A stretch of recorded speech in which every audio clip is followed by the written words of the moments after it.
Hello, everyone, and welcome to this week's episode of Hotline League, the final episode of 2022. And with the LCS schedule for next year being revealed, it might be the final episode ever. We've got some exciting stuff to talk about. We thought that this week was going to be all about looking back on 2022. We normally do the last episode of the year as a reflection episode. We can't do that because Riot decided less than 48 hours before they were going to fuck off for 2 weeks to drop some major news and then refuse to explain and then leave. And beyond that, we also had something really cool happen. PapaSmithy reached out and said he was down to come on the show this week. So not only will he be explaining and justifying and defending Riot's scheduling decisions, he will also be talking about FlyQuest's new roster as everything has been revealed. I think Coach got revealed today. The song announcement came out Yes. evening KST or early morning PST. Fantastic. So we'll talk about that, and we'll take your calls on all of that stuff. I think probably those two topics are going to be the things that are biggest conversation points on this episode. However, there is one big thing to talk about with Mark Zimmerman, who, there we go. My haircut. Yes, his haircut. What have you been watching lately, Mark Zimmerman? That's the big thing to talk about. I finished White Lotus. I started Willow. It's like a little, like some of the characters I'm not in love with, but I actually really liked the first episode of Willow. It was really funny. Singles Inferno is back, baby. I fucking love Singles Inferno. That's going to be great. Yeah. Anything else interesting happened this past? Oh, yeah, this little thing. I went to Disneyland with Ashley, and when we got back, I proposed to her. So I'm engaged now. Congratulations. Congratulations. You said you did it when you got back. What is how did things go down? So like we're both pretty antisocial, and so like I don't think we would enjoy the spectacle. And like I'm sure Disney is like the kind of place where they're like, yes, we want you to promote our company by making it magical, and we're like, Yeah. So we did like a lot of cool Disney things. We stayed at the Grand California and ate at the Napa Rose, tried to like check off a lot of the things that we typically don't do. Yeah. And then when we got home, incorporated the cats into it too, because she obviously loves her cats. So wait, so you trained the cats to do something with the ring? No, they almost ruined it. Nyako was being a little shithead. I'm shocked. Yeah, I put it on the collar, and I was like, "Look over there." But like, we also got something delivered at the same time.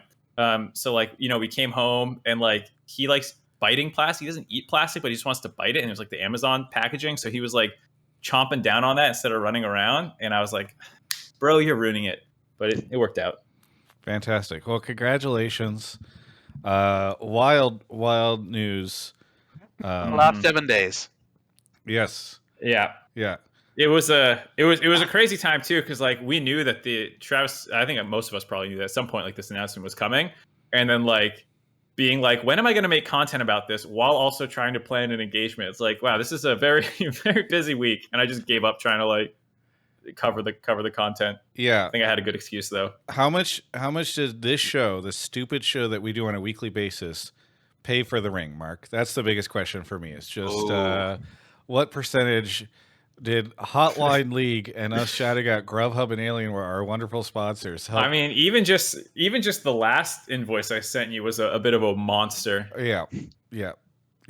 TGI World Tour. Anyway, so normally we do the formal introductions with Mark. We just did that. I know he's been sneaking in, or I've mentioned him a couple times, but PapaSmithy is here as the first time ever as the FlyQuest Major Domo. Is that your official title, Major Domo at FlyQuest?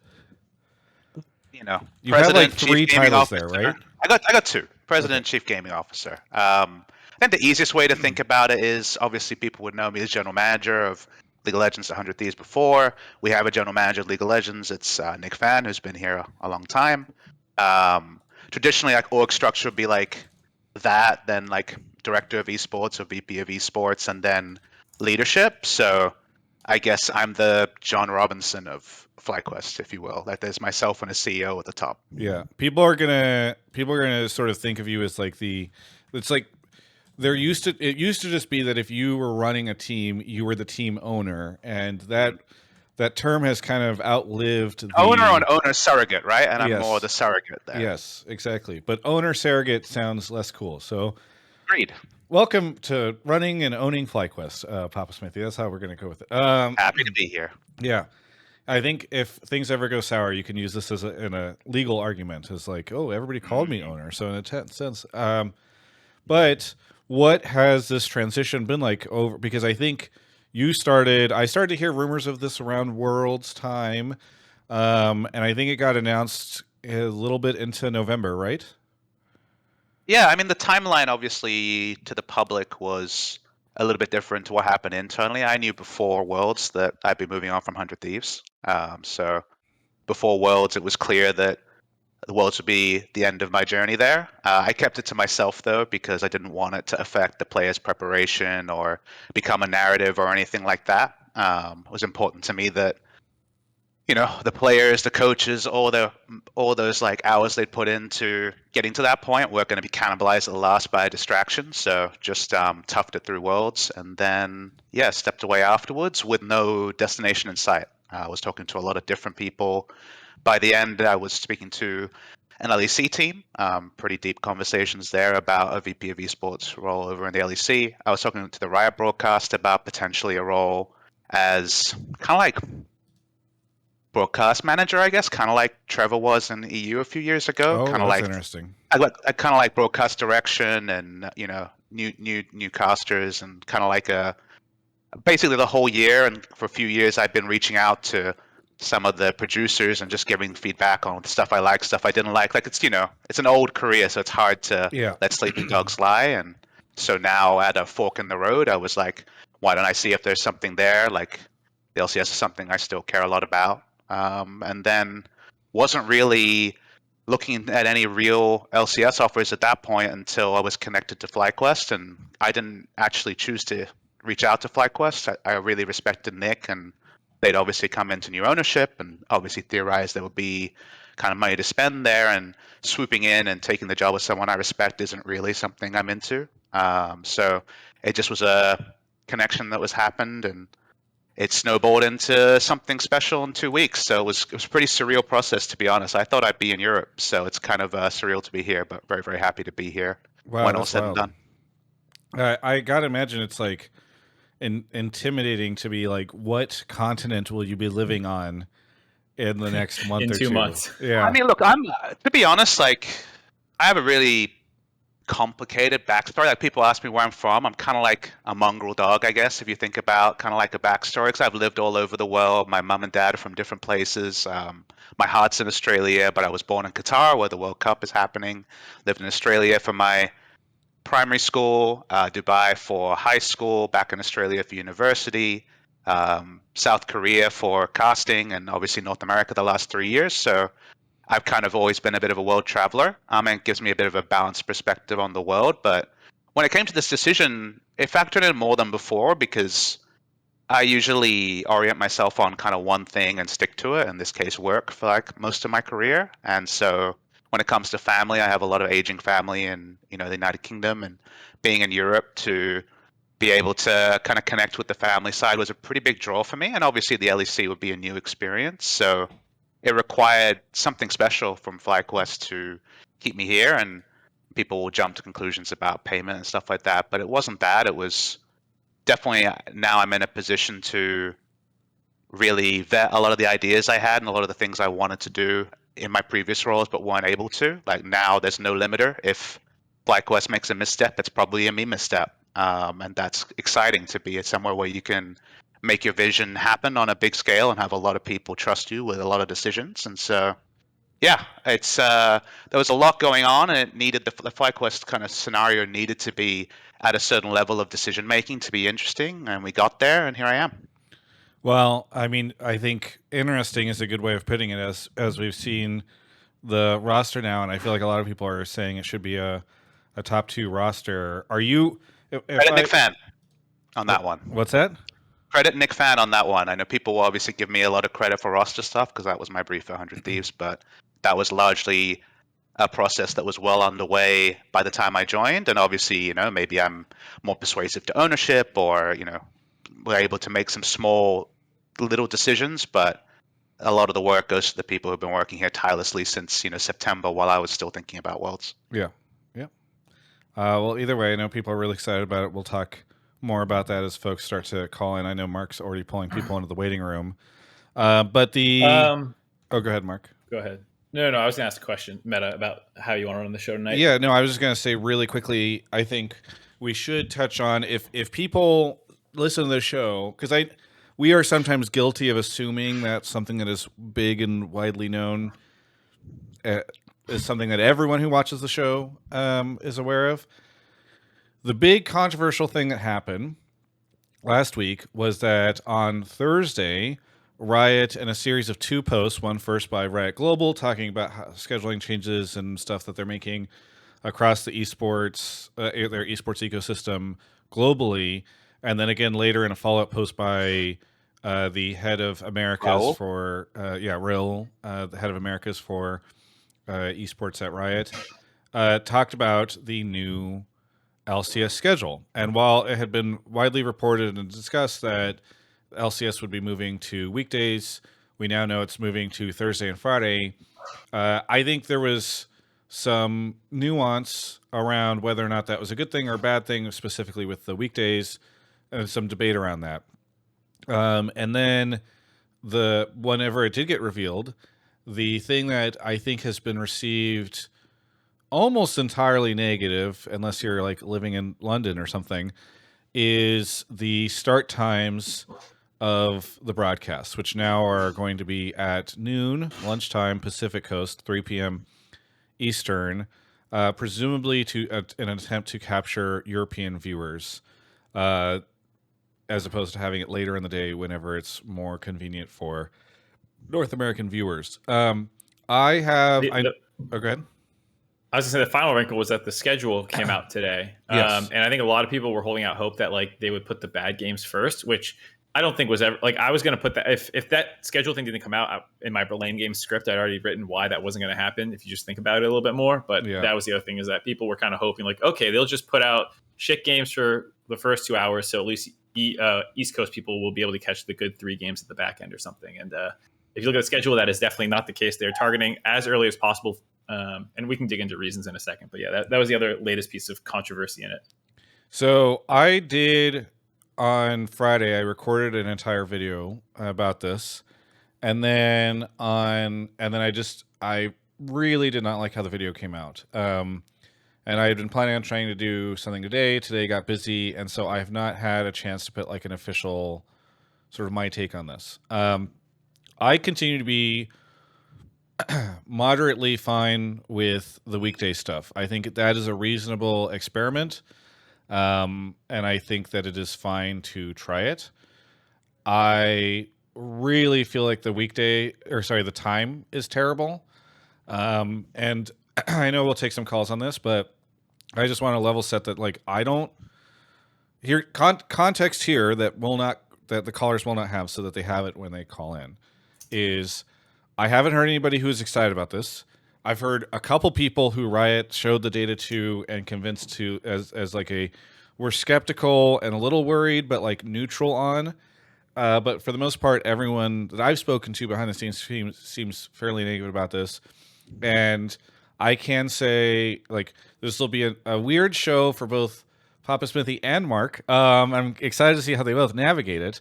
But I will say that I've heard from many people that the LCS broadcast the LCS broadcast team is not happy with this. I saw some people in the chat saying that, oh, is this like they don't want to work on weeknights?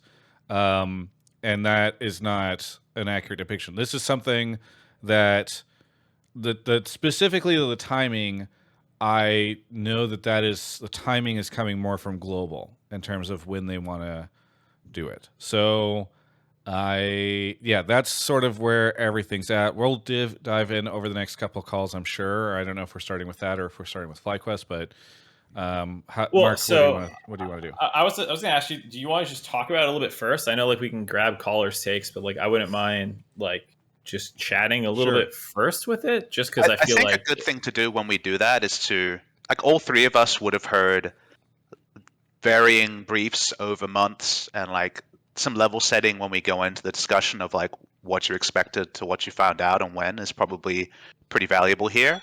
I'm going to be the person on the call that has the most direct briefing because as a owner, I was briefed directly on the numbers and obviously part of the owners meeting last week as well. So I'm not going to sit here and like reveal all of Riot's rationales, but I'm happy to speak on behalf of what I was told and what the expectations are and what my opinion is. Like at the end of the day, Yeah. So it's I mean, I think a pretty nuanced topic. I kind of tried to do that on my end. So why don't we go to you now, PapaSmithy, and you kind of give us a breakdown of your understanding and where your head's at on all of it.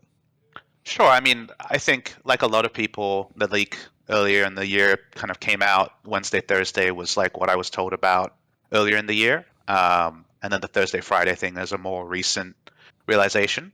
I think the general theory around days is something that, like you, I'm kind of open on, which is this idea of, is it real anymore that you watch 5 hours of LEC and then 5 hours of LCS, or that your viewing hours is like, I don't know, 3-4 hours of League of Legends, like the last 2 games of LEC, the first 2 games of LCS.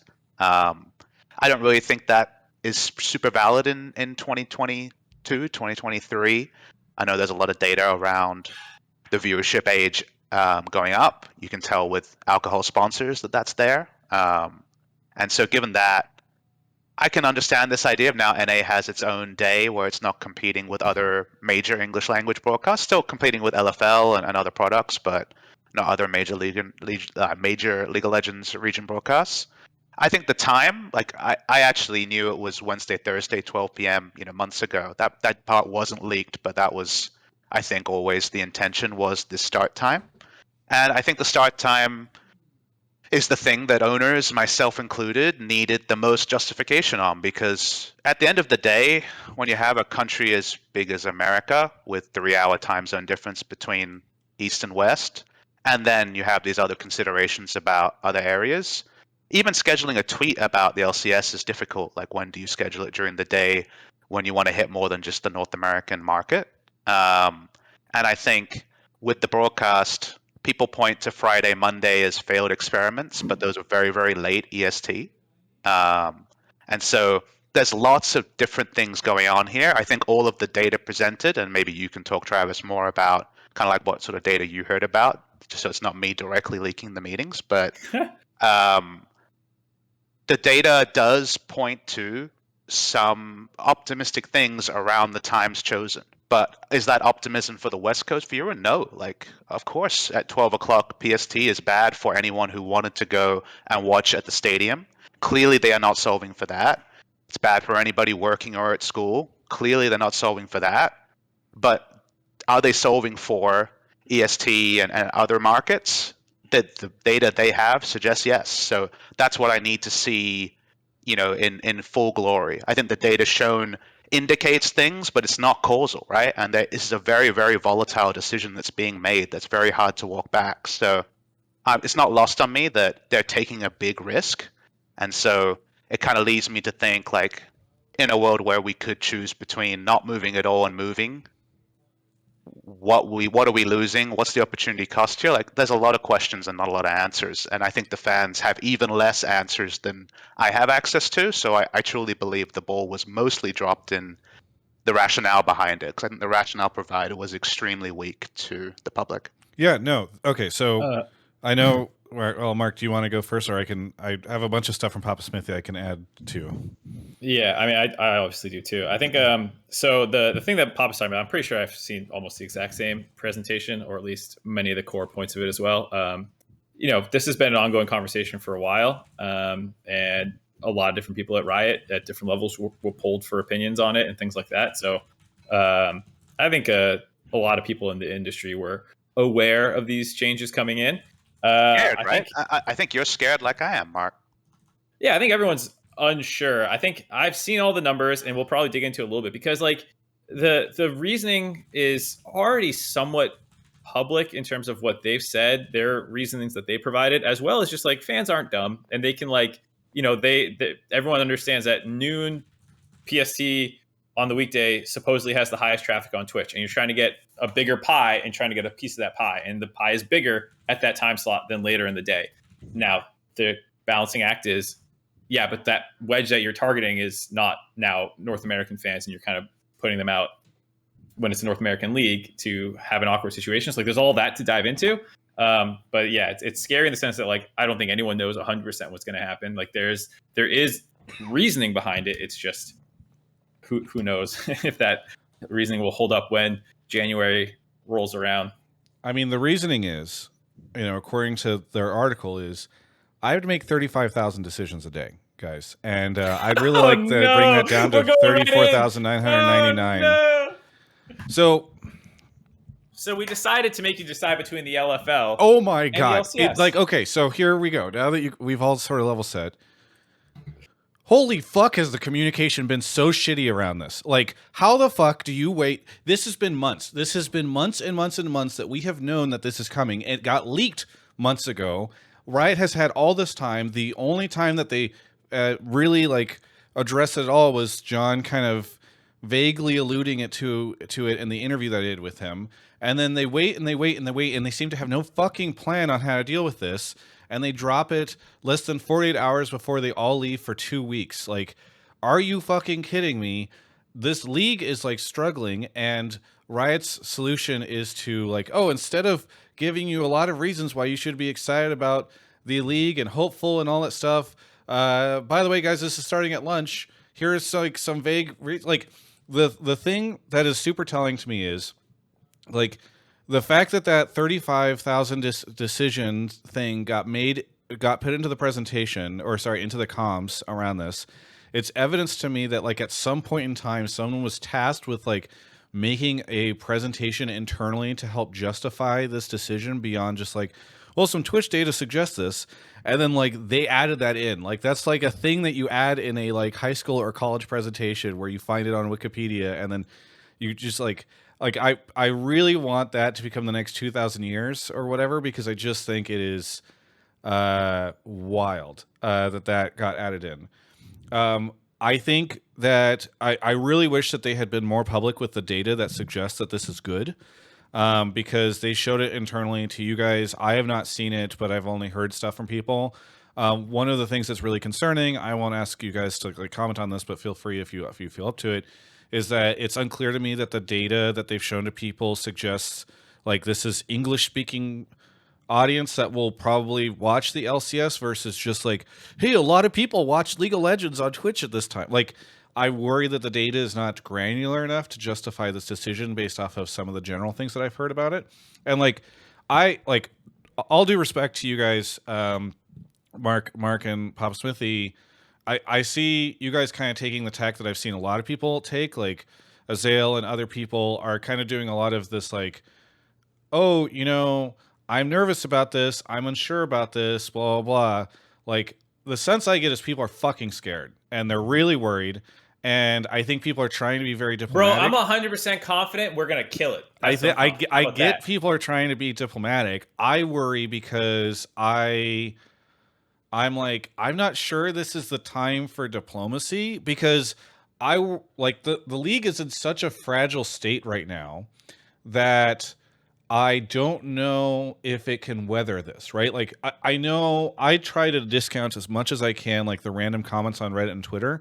But like when I see Brian Kibler being like, oh, I've watched this league forever and now I just won't. Like, I worry how many people are making a decision of, thank you for telling me that this product is not for me, a little magic reference there, and I will just not watch it next year. And so whenever in like week 4, right, it's like, oh shit, 40K people are watching this on average every time we broadcast it, and they like shifted a couple hours later, that you're already going to have people who've decided like to move on from the LCS. And so I just worry that like this is like an experiment here. It could be a permanent catastrophe versus like, oh, we're going to try this time slot for a couple of weeks and see how it goes. Well, I think on that point is why the messaging not being good enough for what a lot of fans feel is extra damaging, because it feels like they're being told based. Like, I know people feel like it's a go fuck yourself to a lot of the North American fans who are the most diehard, whether or not like there's a good conversation to be had about like, can you appeal to a broader audience while also screwing in a sense your core viewer base, because like the overwhelming sentiment is that kind of Kibler one. There's a lot of people who are like, I've seen so many messages sent to me directly, tweeted, Reddit, like I've watched every day of the LCS since its inception, or like since 2018 or something, and I just can't now. Like it's not even like I don't want to and I'm mad. It's like I literally can't. And then there are all the other people who are like, I'm also mad. And like I know that feeling you're saying about when someone says, oh well, it's not for you. Like that happened to me with Genshin recently. We were talking about that, Travis. Just like I stopped playing because the developer's like, yeah, we're never going to put in end game content because it's not for you. And I'm like, okay, I won't play your game. You're right, it's not for me. And like that is very dangerous to ever say it to like some portion of your user base. Like, yeah, it's not for you, because then they just leave. Yeah, I am deeply concerned about this. I think the fact that they've decided to schedule, I mean, I in the video that I did that I didn't release, I was making the same assumption you did, Mark, that like they would front load the matches, because again, like they're clearly tacking towards European viewers. And like I know, like for I think about 40% of my audience is outside the US according to like my YouTube demo info and stuff like that. Like I get that this is a very global sport. People watch it all over the place. We get call-ins from Australia and Europe and Latin America. Like the show itself experiences a lot of that. The problem is if you start to tack so far in the direction of your global audience, like the league, the underpinnings of the league will start to become far too loose to sustain it, right? Like, is somebody who is in Europe going to buy a ticket to the LCS Spring Finals or the LCS Summer Finals? Will they sign up for Verizon 5G service after hearing it mentioned 500 times by Litigris in post-game interviews? Like, this is not like this product. I don't understand the philosophy behind having a regional league if you are unwilling to make that league like viewable by that region, right? Like so many international events are outside of the viewing hours for North America, and we finally got Worlds, and then we followed up Worlds by being like, and guess what? Now even your own league isn't within viewing hours for you. Like it's even on that topic, like the things that have had some of the most growth in recent years have been things that are actually more targeted, not more broad. Things like the LFL and like those regional leagues that have seen a lot of growth in recent years. It's because it's like, well, it's for those people, and then they can get excited and share it more. And to and be I clear, think that is the concern. in the owners' meetings, we are asking for more North American viewers. Like, there's this idea that the owners are okay with some hedging, and that more European viewers will make it all better. But obviously, we want North American viewers. We sell to North American sponsors. Like, it's not rocket science that we want more North American viewers.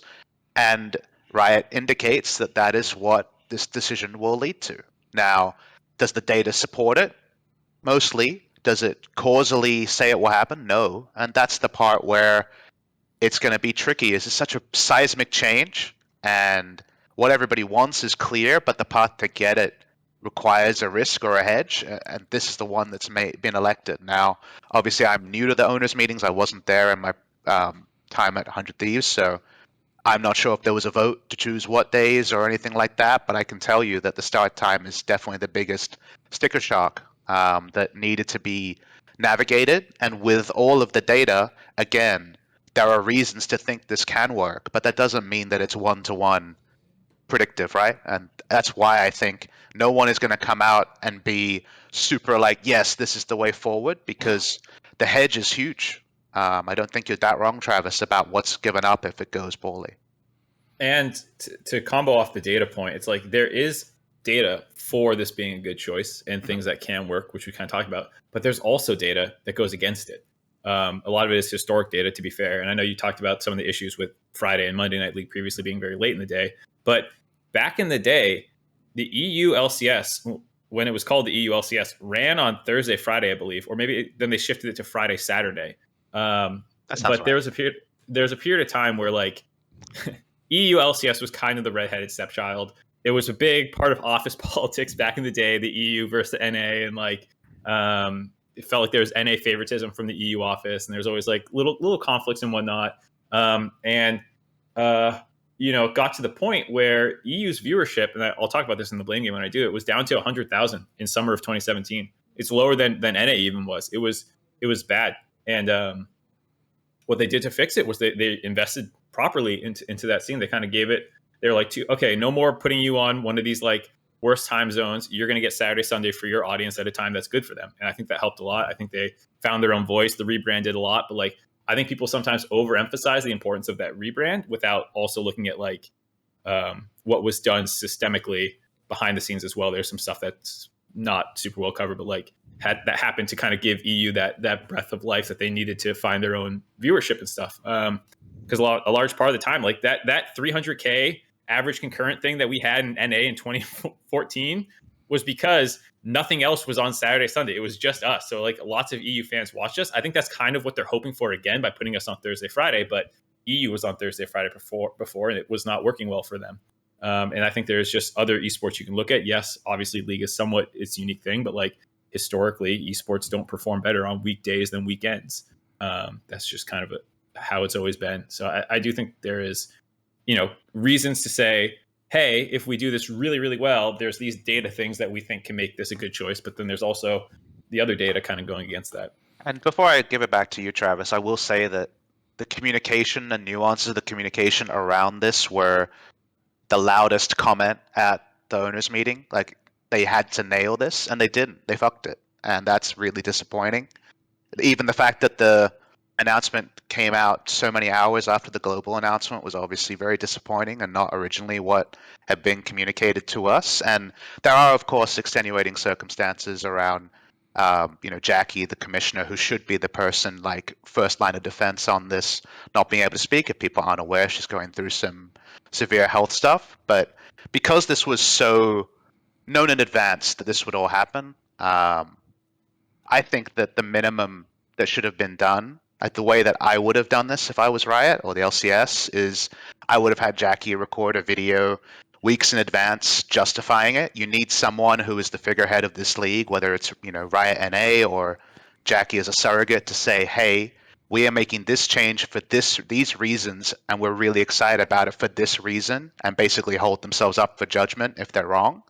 And you need to have that out 5 minutes, 1 hour after the global post goes up, and you can have that video circulated internally, and this graphic can't be shown because it's too sensitive, or this data we can't share with the public. Like you can do all the focus testing and have it ready to ship, and they didn't. And the end result was a pretty weakly supported blog post 9 hours afterwards or something like that. And that's the part where I completely mirror the fans' frustration that was the mic drop moment before a break. Like it should be way, way better than that, especially because at every stage, whether it was the original leak or the owners meeting a couple of weeks ago, like the flag was, great, I see where you're coming from with this data without being like 100% convinced that it's causal.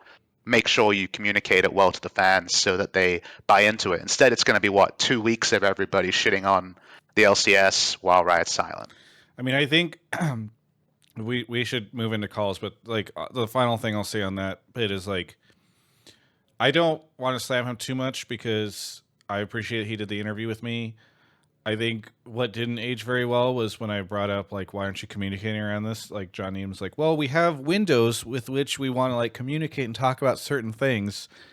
And I'm like, okay, so the window is a Thursday before your 2-week holiday break. That is your fucking window for communicating the most dramatic change. That was a global decision, to be clear. Yeah, well, yeah, and he runs the global side, right? Like, I mean, It's just how this was the most important probably decision around the future of the LCS that they made this year, and they treated it like it was a throwaway thing, and it's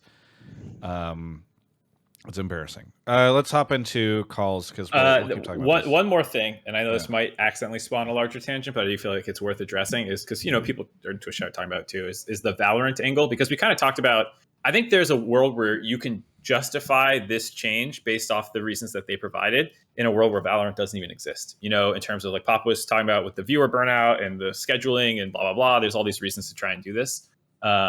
totally independent of Valorant, but then that is kind of like the X factor layered on top that I think a lot of fans see it as either this is all just fake justification for Valorant, or that, there's just some level of influence by the Valorant side.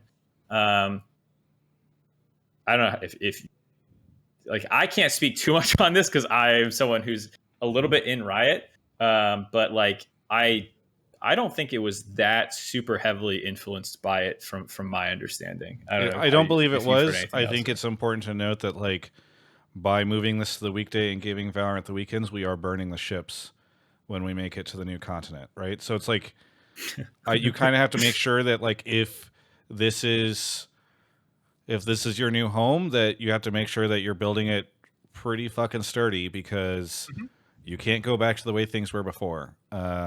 Yeah. So for people who don't know what Travis means, it's that the regional leagues for Valorant and League, for both, I think it's both for EU and NA, are using the same studio. And you can't layer the broadcasts on top of each other then. And I don't think it's like we were moved for Valorant, but I think Sunday, the weekends were being given to EU no matter what.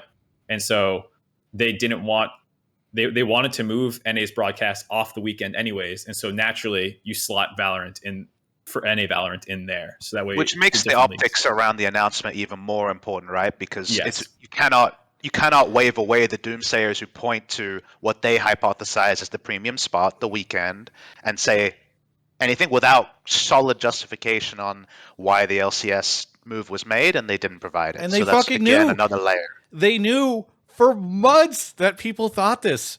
They knew for months that people thought this thing about Valorant. And then, so it's even more critical. Like, I truly do not understand how this happens.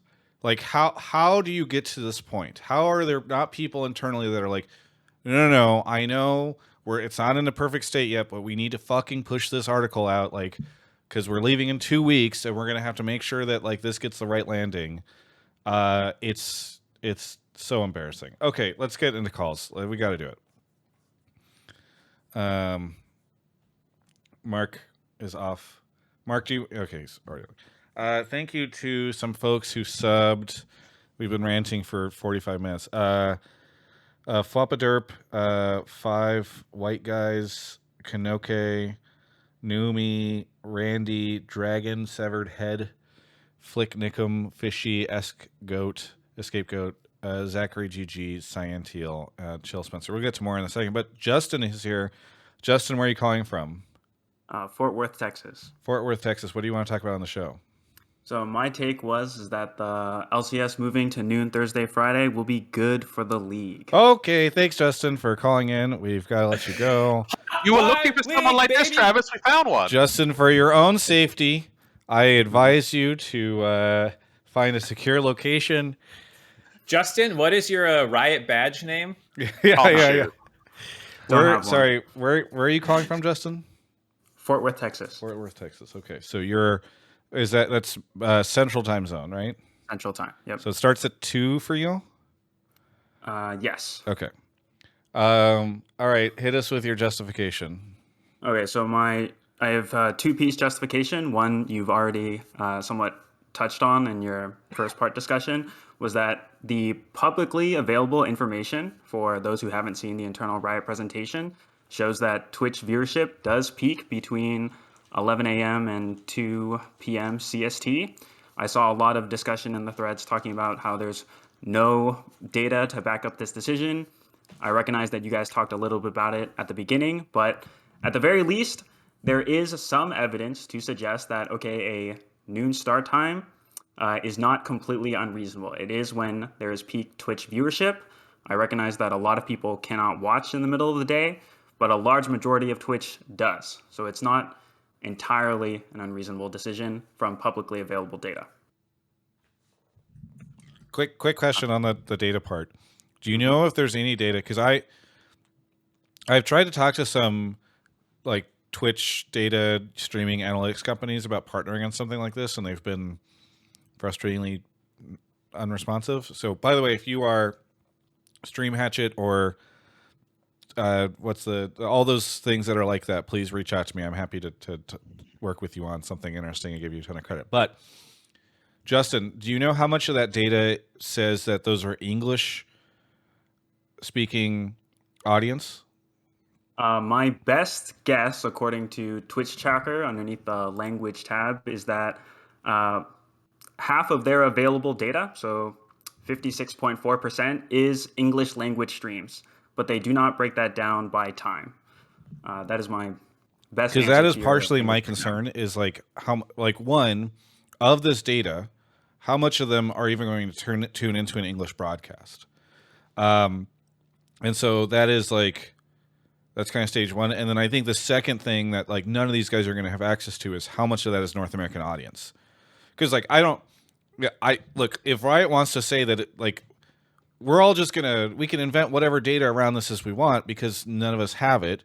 So let's just worry that like 80% of that, the English speaking audience that you're talking about in that situation is like Europe for all we know. You know, like would we be comfortable with a world where the majority of people that are watching the majority of the LCS are in Europe? And like this is no longer a product that's a primarily North American viewed thing. It's a primarily European viewed thing, you know? No. So Justin, I don't know if you want to continue on. You said the data thing. Anything else you got for us? Yeah, the second half of my argument is more of a personal take, and that is I'm a longtime LCS fan, and I do not necessarily believe that moving the start time would be bad for the league. So there's like not necessarily bad. And my evidence for that comes from, perhaps PapaSmithy can talk about this, comes from the original OGN English broadcast. And the casters for that broadcast have said on record that for that broadcast, there were two hurdles to viewership. One was the late start time, and one was the fact that you originally had to pay to watch the stream. And they argued that that was not necessarily to their benefit, but they used it to their advantage because they knew their viewers were the most hardcore LCK fans, and they tried to cater to that audience by having a more casual stream. They stylized their broadcast to their known audience, and I think that as a longtime LCS fan, just because the broadcast is harder to watch for the general audience, the most common denominator, does not mean that they can't make decisions that make it better to watch for their most hardcore fans. I want best of threes. I understand best of threes don't get the most viewership, but as a longtime fan, that's what I want. So it is like a very personal, motivated take, but I believe that focusing on a core audience that is necessarily smaller is not necessarily bad for the league. It lends itself to developing an identity towards those that are watching it. I don't know, PapaSmithy, if you want to dive in, especially since we're talking about OGN and audiences for broad global situations. I think the difference is obviously that we were a second language piggyback broadcast where we didn't have our own, bespoke cameras or content. We were speaking over things, Mystery Science Theater style, and trying to make something compelling in a bad time zone. This is Riot ostensibly choosing to move to this time because they think it will expand viewership. Now, I do think that with its own day, you could have this argument that if they combine moving to Thursday, Friday, and having like this specific new voice or authentic voice to North American players, could they create something that makes viewing hours go up or can engage new fans? Possibly, but I don't think you needed to move the day to do that. It's just something they can do with the decision being made. So I don't think that's a justifier to move it to Thursday, Friday, but theoretically you have more room to breathe. You aren't just back to back with the LEC's last game. Okay, so here, it's just because I'm thinking about it right now. Mark and PapaSmithy, we're kind of talking through like, and I'm seeing people in chat. There's a lot of people saying I can no longer watch this, right? Mm-hmm. So we now have to try to find, theoretically, we're going to lose to attrition a lot of viewers who are just like, hey, this is just no longer accessible to me. Which means we need to go find viewers who probably haven't been watching, but can watch now that it's in this time slot. You've both been working around Riot Games for a long time. How effectively do you think Riot is going to be able to do the marketing efforts that you need to go out and capture these new viewers? How wise are they going to be in identifying we need to go obtain and tell people who haven't been watching the LCS that they now can watch it because it's now at a time that's accessible for them. Fantastic. Obviously, a concern that was raised in owners' meetings as well. I remain skeptical. I feel like Riot might have some initiatives around new viewer acquisition that are maybe global rather than North American specific that could, again, dovetail. But again, is that like some smart moving the North American thing, specifically North American campaign? I don't think so. So I think expectations low, but I'm always hoping to be impressed. Yeah. I mean, there'll at least be some level of discoverability on Twitch. I feel like there's always people who just like have no idea because they're so like built up with like almost like muscle memory, you know, like, oh, I tune in on weekends and there's the LCS, and there's people who will be tuning in to watch Tyler 1. They're going to see the LCS suddenly at noon competing against Tyler 1 or something, and they'll be like, oh shit, I guess I'll watch LCS. Like maybe some of those people, you know, like you're hoping just by natural funnel of browse features on Twitch, Twitter, I assume there'll be a lot of content, hopefully pushing out the new start time, stuff like that. I think for me, the thing that like in terms of targeting the viewer is like you kind of have to know, like, have a theoretical person of like who this is that you're targeting. I forget the two models of like design, but one is to imagine the customer and one is to like design for the problem, I think, or whatever. I can't remember exactly. I was listening to this a while ago about something else, but like. I mean, if you hadn't been listening just to it don't- on 4x speed, you would have retained it.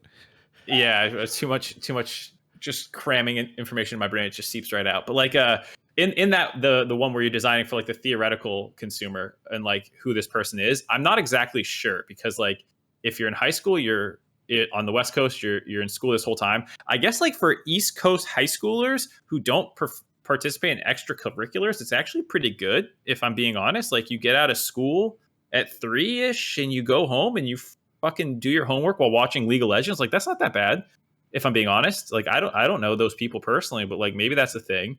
I do think that there are some groups that how are they going to capture East Coast high schoolers?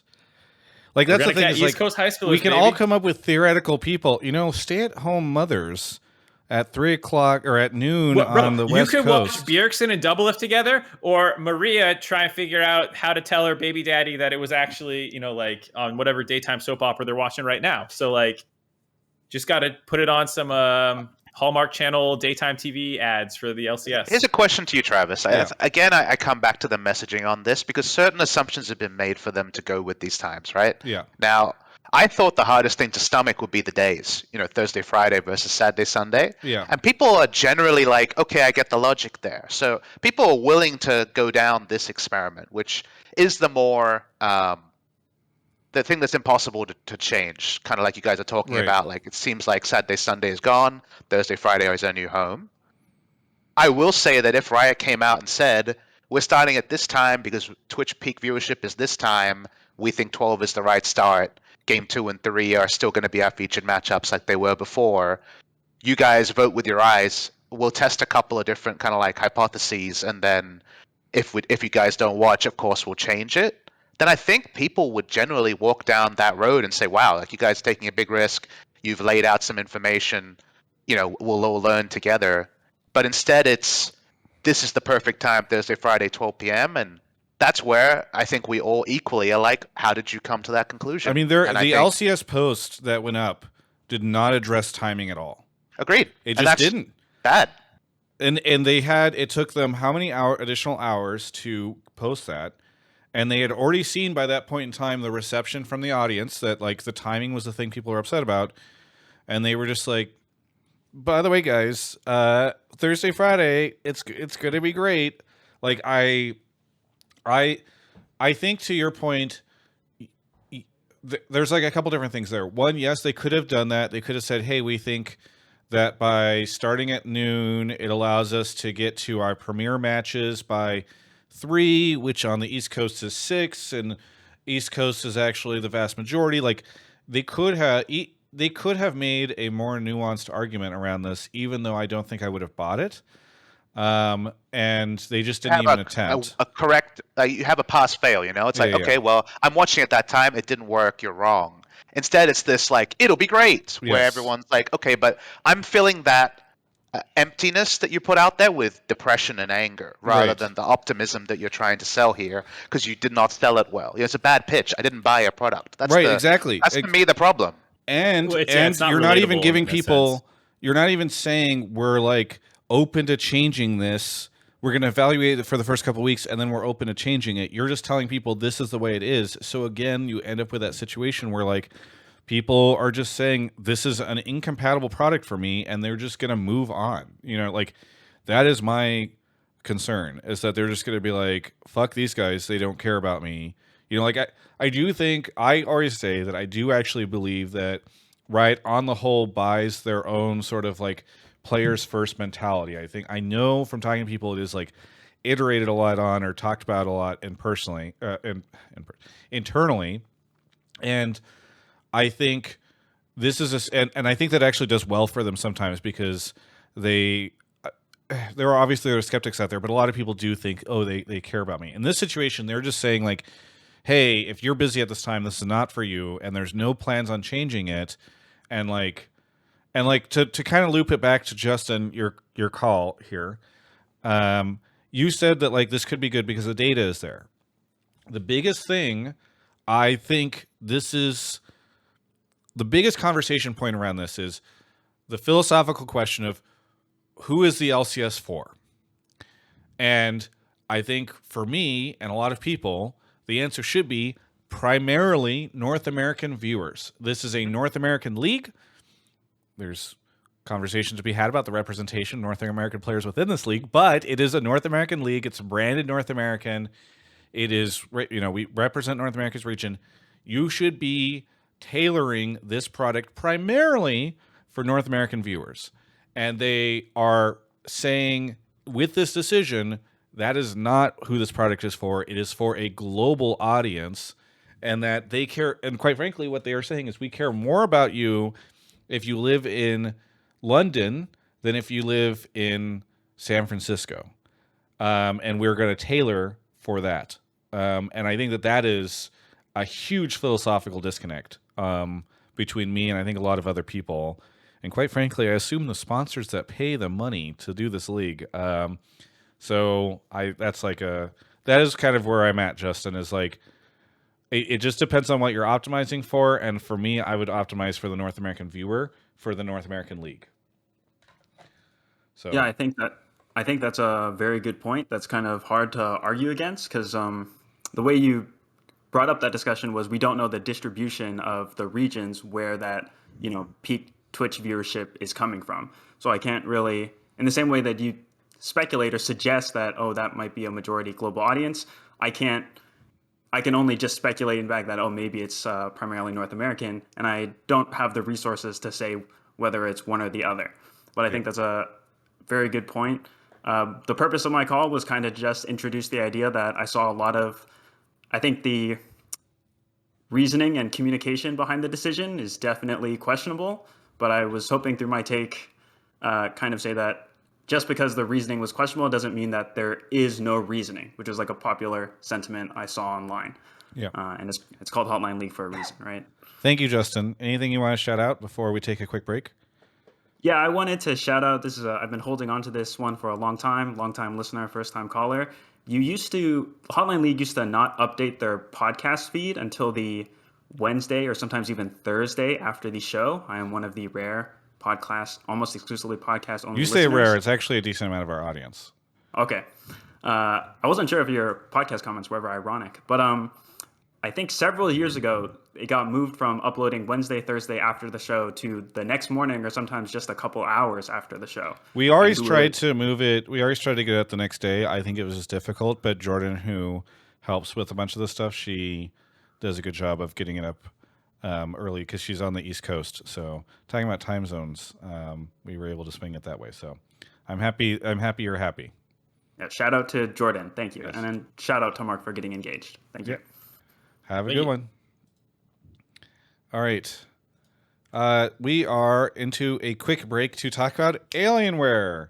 So it is officially happening right now. The Alienware Arena Sweepstakes is on through now between the 14th and the 23rd. So now you can get literally a chance at winning one of thousands of prizes, including desktops and game keys and Alienware swag and Game Pass tokens, all sorts of really cool stuff. So if you are interested in doing that, head on over to Alienware Arena.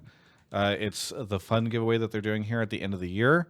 10 days, thousands of winners. You'll see that when you hit alienwarearena.com. And they're giving away an R13 every day, featuring an NVIDIA GeForce RTX graphics card.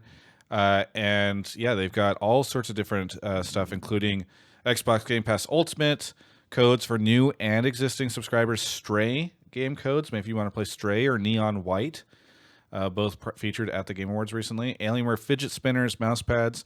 Play each day for another chance at these great rewards. Again, head on over to Alienware Arena. Thousands of winners over these 10 days of the giveaway. So thank you so much to Alienware for sponsoring the show, and just a cool little way that they're giving back to their community. So, yep, Anumi is in the chat, and she's spamming it right now for those that want to go sign up for it. But thanks to Alienware for sponsoring the show. Some more subs, by the way. Sean with the 52 months, Danny Grimm for 30, Corporal Slinky, Aobi, Sovereign, Shadowbean for 2 years, Schleppard, Patches Faces, Rico Suave, and Haru. And monkeyjam is here, our next caller. monkeyjam, where are you calling from? I'm calling from Melbourne, Australia. From Australia. How are these time zones looking for you? So at the moment it's like daylight savings. So I'm having a look and it's about 7 a.m. for me. But Okay. when the like summers change over, it's going to be at 5 a.m. Gotcha. What time will you're saying that the new LCS broadcast will start at 7 a.m.? I guess it depends on when the time zone switch happens. Gotcha. If that makes sense. Yeah. But it's still between 5 and 7 a.m. So pretty early. Sorry, when I mean time zone, I mean like daylight savings. Gotcha. Right. Did you say, isn't it 6 or 7, or do you guys have a 2-hour daylight savings time difference? So we go, I think like either forward, but you guys will go back at the same time. Oh. So that's why it's a 2-hour difference. Yeah. All this time I had no idea. That's fascinating. Because they're Southern Hemisphere. I guess that makes sense. Yeah. If the way that they optimize for daylight would be the opposite of us. Wow. Yeah. PapaSmithy. Today I learned about Australia. And really in the future. Yes. Okay, so what is your take? Yep. So my take is the biggest loser from the LCS time change is the players. So given the start time, the live audience viewership is going to be at an all-time low, and that will have a potential impact on future international performances for LANs in front of big audiences. Gotcha. Okay. So yeah, do you want to expand a little bit on this? Go for it. Yep. So I'll just give my stance on it. So I think the weekdays aren't necessarily a bad thing. There's a lot of traditional sports that do quite well at night on weekdays. However, like a 12 p.m. start. I don't know how anyone, or like the majority of the audience for League of Legends is getting older. I don't know how any of them are gonna like watch the game in the studio because they're gonna be working.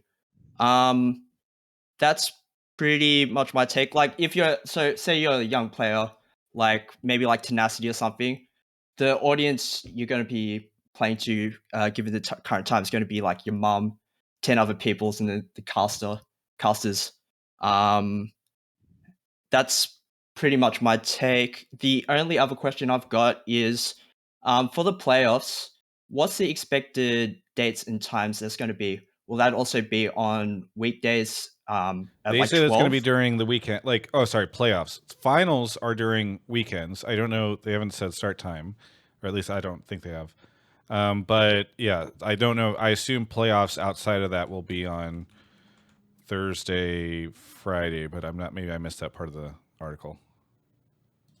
I mean, I think that's interesting in itself. Like if you have your quarterfinals, pretty much having no audience, that's kind of strange to me.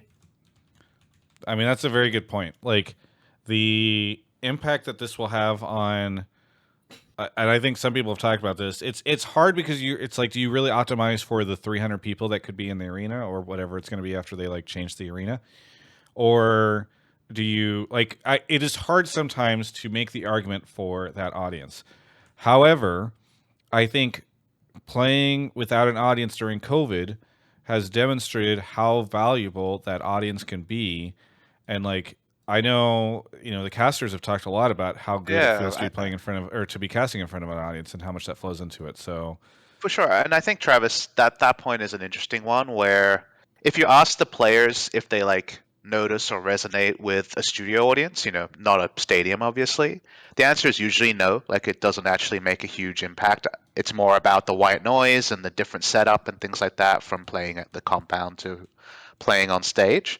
But for casters, it is a really big difference. You remember all the Caster Alliance from Azael and people like that about like, wow, if, it hits diff with the full crowd here. And I think that is something that is being lost. And one of the questions I actually asked at the meeting was, now that you know that theoretically the audience is going to be paltry, right? Like it's going to just be impossible to mobilize 300 people at 12 p.m.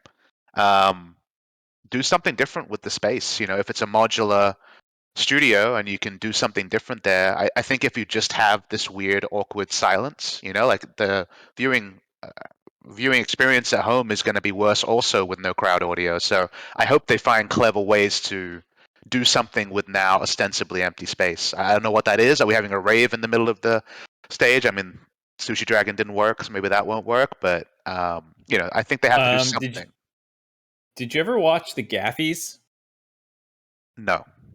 Well, there's this great award show called The Gaffies, and this really clever guy, Travis Gafford, recorded a bunch of versions of himself standing up and clapping and cheering. And so anytime he told a joke, even though there was no one there to laugh, they went to this kind of composite shot of everyone cheering. We're going to do that. We're giving fake audio. I really hope we don't have fake audio. That would be bad. I'm going to have a soundboard for like things like a laugh if I make a good joke, or a groan if it was like a bad pun, to like a cheer when people go crazy. I'm going to have a little swisher. I mean, it's going to be like Seinfeld or something. So yeah. I went to Ludwig's Smash event this past weekend, which was at the Golden Guardians' new facility. And it was like them talking about stuff while on a couch. There's people behind. I know a lot of people are familiar with like BTS or Beyond the Summit type stuff. Like there are a lot of these broadcasts that can feel very fun when they are in what sort of is like a chiller vibe, right? Like it's a more casual setting. No? People are hanging out. Like, before co-streaming, there was the sort of side casting like they did the alternate stream or whatever, where it was just like a couple players doing a game or something like that. That stuff I think is very cool.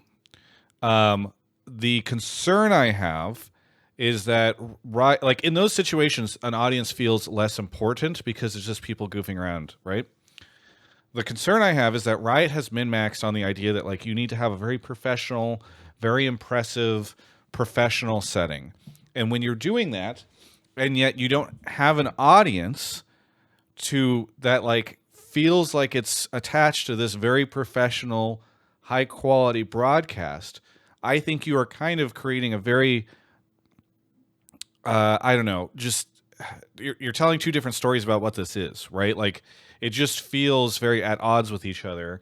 And it's almost a situation where if I'm like, if you're not going to have an audience, to your point, PapaSmithy, like completely change the tone of this broadcast. I mean, the word I'd use that you're kind of looking for an analogy for is like uncanny valley, where it's like, and I think the uncanny valley effect is what I brought up. Is like if I watch it and I'm like, okay, I know there's no audience, it's quiet, this is weird. Like that's already a problem. They need to solve for it with something compelling instead, and that's hard. I couldn't tell you exactly what it should be, but if it's just if my first thought watching the games is, wow, I really noticed that no one's there, then they already fucked up. Well, it's like Captain Flowers coming out and being like, and here we go, everybody, it's time for the match. And then you just hear like crickets in the background.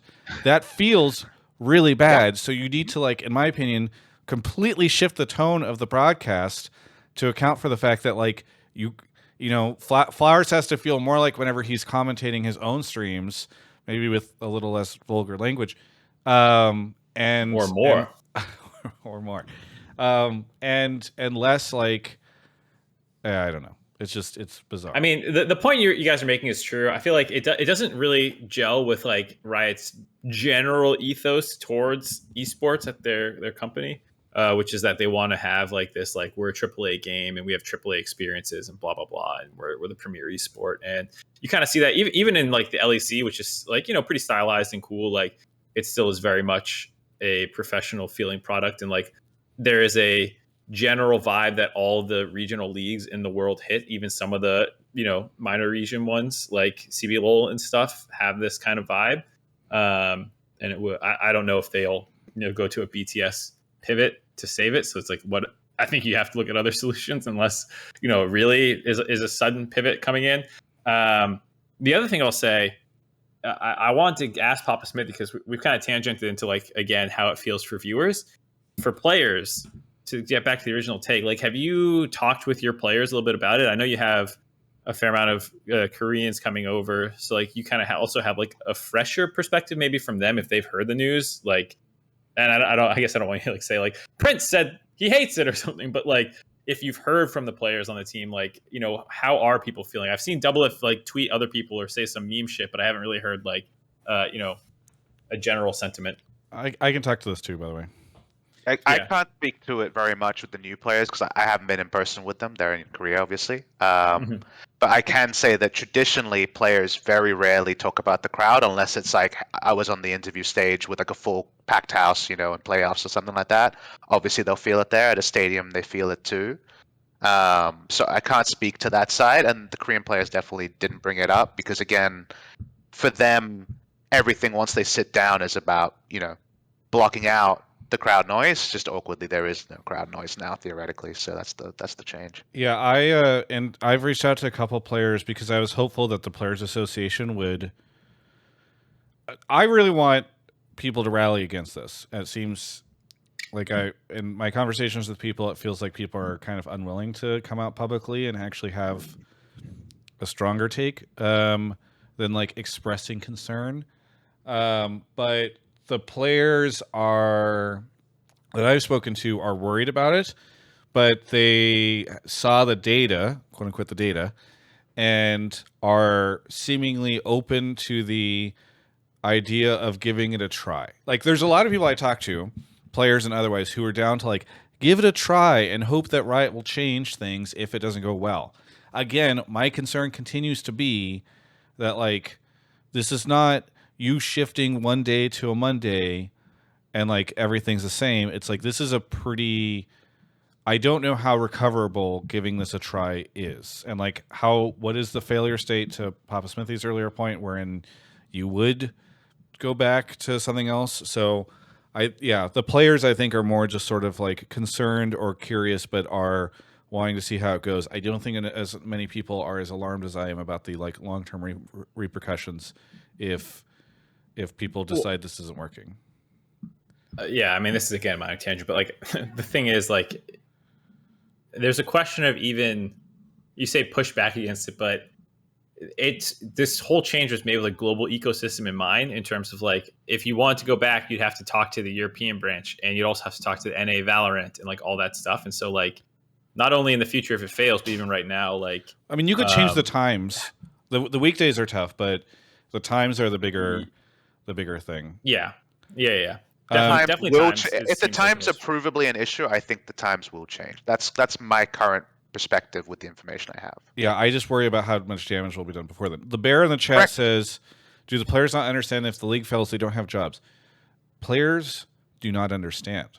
Like, just as a general statement, I'm not talking about even this situation.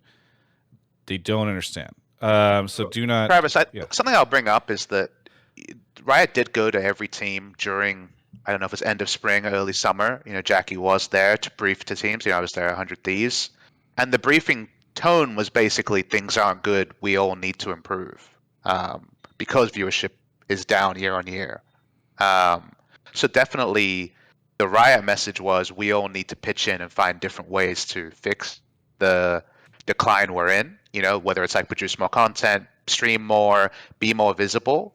So the idea that they would then go and, blow up the LCS doesn't fit tonally with what they were trying to do. Now, if they're wrong or if they're using bad data, etc., and it causes that, like, of course, that's something that can happen. But I can tell you the tone was what we're doing now isn't working. We need to find new solutions. So that seems to be what they're shooting for. And I'm glad you say that, because one of the things I had in the video that I haven't done a good job of talking about tonight is that, like, a lot of the conversation that I've seen online is the idea that Riot doesn't care about the LCS, or that they are okay with it failing.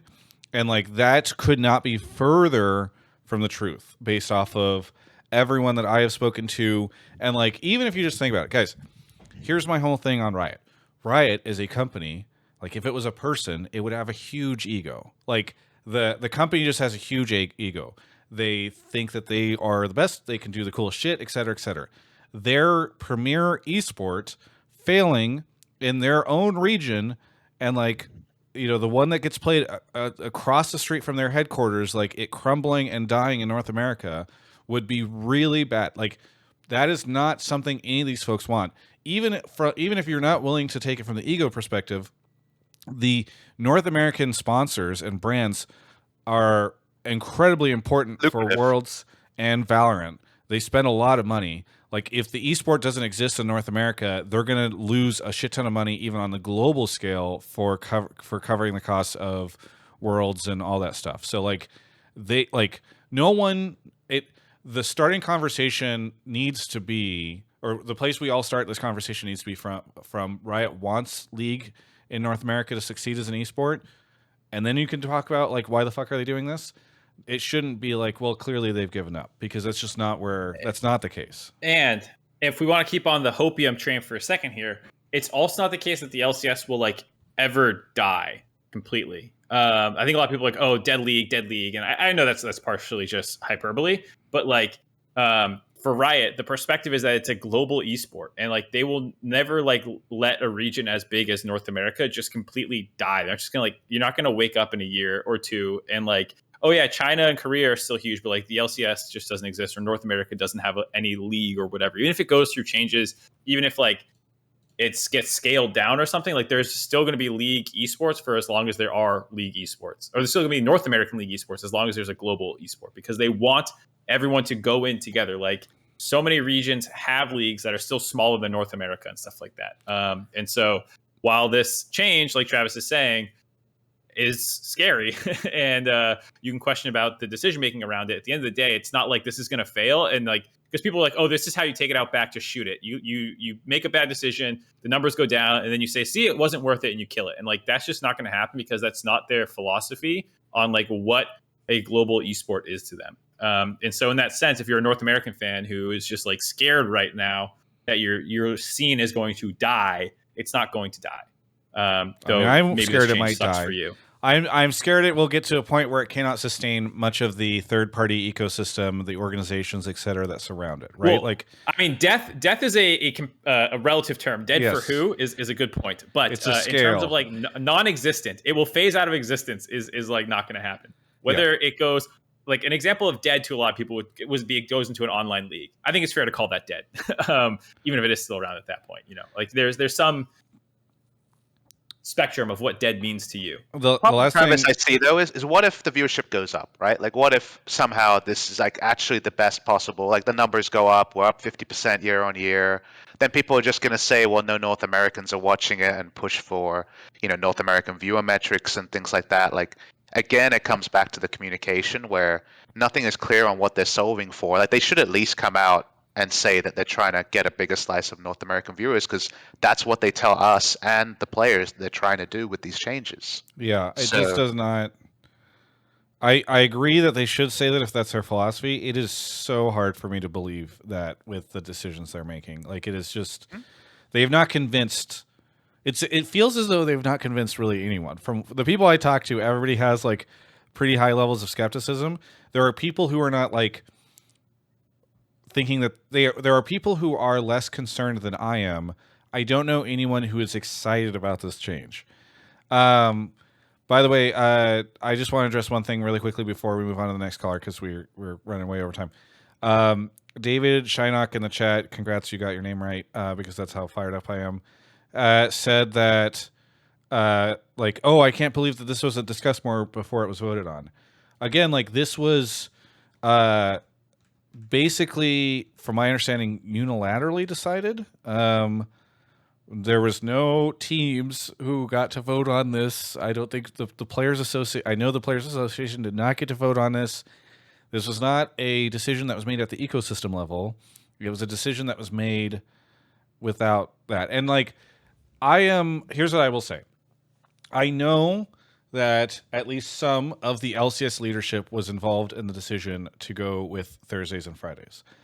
It is not clear to me, setting that aside, it is not clear to me right now that the LCS leadership was as down for noon. That's not to say that they weren't, but I haven't heard anything. I've heard a lot of like, oh, this is actually what LCS wants for Thursday, Friday. It is not clear to me that this is not a thing that Global is pushing on the noon thing, which makes me even more concerned. So I don't know. Mark, do we have more calls on this, or are we moving on from the topic? I'm trying to think if there's. We have like one or two more calls, but like not. There's a lot more Papa ones coming up soon. Okay, cool. Well, I'm just trying to think. I have one angry fan who's just like, I got fucked over. Okay, cool. I meant to put him earlier, but I lost save track my of him. final So. thoughts for that then. Monkey Jam, thank you so much. Is there anything else you want to shout out before we go on to the next caller? Yep. Just shout out to Travis Gafford Industries for some of the best League of Legends content, Alienware, and Grubhub. Hey, thank you so much. Really appreciate it. We'll catch you next time. All right, bye. Okay. Off Mark goes, shouting out some more subs. Thank you to Notorious Bubble, Cubby, hello Cubby, and then Adventure Time. Thank you, everybody, for the subs. I'll be for LCS. Make it happen. Yes. I mean, if he's available in the middle of the day, I'm sure. Earthrat is here. Earthrat, where are you calling from? Calling from New Jersey. New Jersey. I'm going to turn you up because you're a little quiet. Can you say something again? Hello. Yeah, that's a little bit better. Cool. What do you want to talk about on the show? So I wanted to ask PapaSmithy if he could elaborate a bit on what exactly the difference is in his role between 100T and now at FlyQuest, especially for those of us who like aren't really familiar with like how like league organizations are like designed, organized, etc. from a management perspective. It's a pretty short answer, so if you have any follow-ups, feel free. But obviously, like, there's different levels of leadership. General manager sits above head coach, and largely a general manager's job is around making sure the League of Legends department of an organization functions, communicating with Riot, and roster decisions. And that was my previous job at 100 Thieves.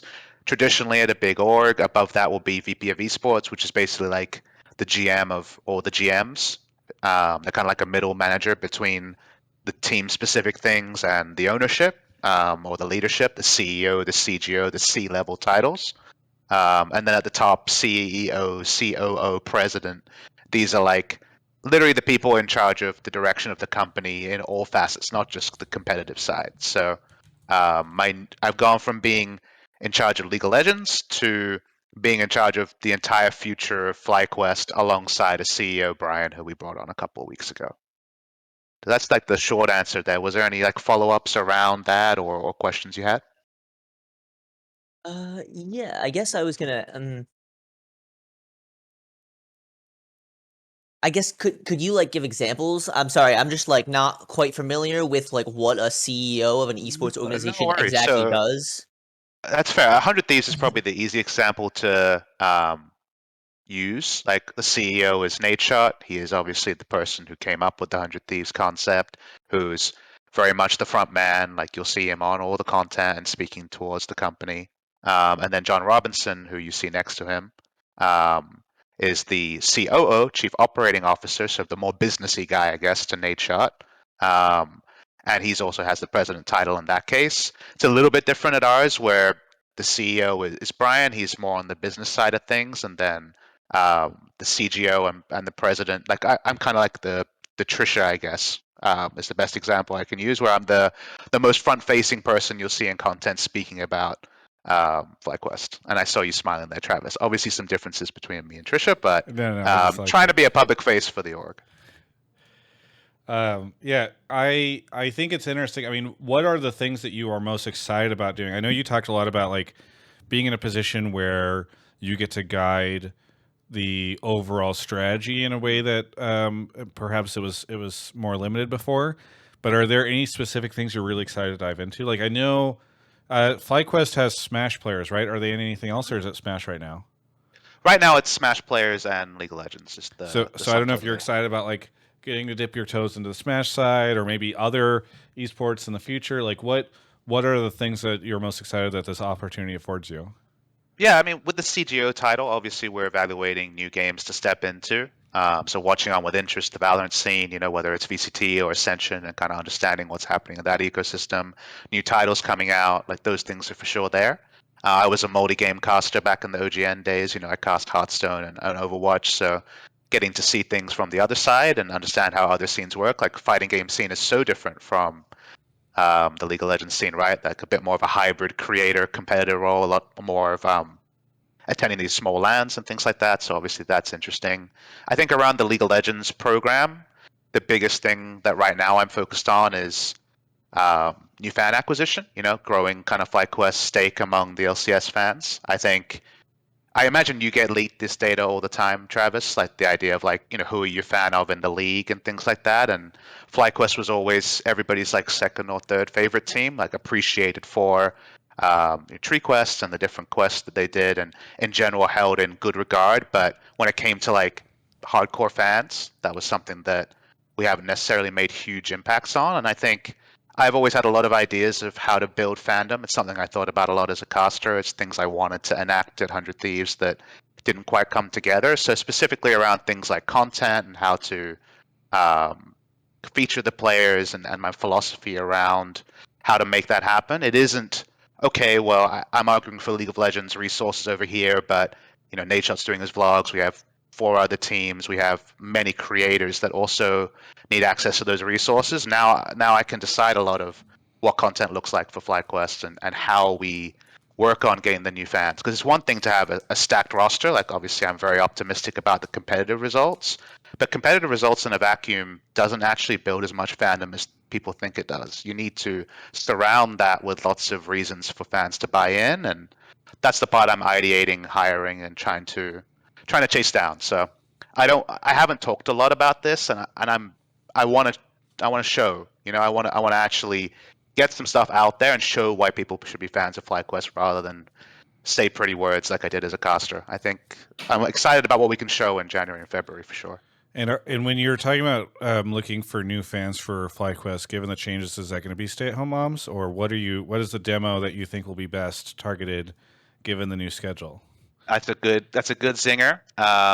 Look, at the end of the day, like I'm hopeful that there will be people interested in watching the LCS. Now we can laugh about whether they'll be able to live, et cetera, but there should be new people following the LCS after a world final. Like there just has to be, especially a world final that had a lot of strong narratives around it. Like I felt like this was the most accessible world final in years, which is crazy thinking it was Korea versus Korea in North America, right? But whether you're a fan of anime or casual fan from 10 years ago who remembers Deft and Faker, in their prime, you had lots of ways to jump in. So there will be new fans next year. Even if you just say, okay, it's Thursday, Friday crowd, which we're shooting to compete with Tyler 1. Like even if you want to be super cynical, then there will be some people who will take some interest in the LCS. So with that kind of like supposition of there will be new people interested in North American League of Legends, it's my goal to make it so that if you're a new fan, you want to be a fan of FlyQuest, and for people who follow other legacy orgs that might be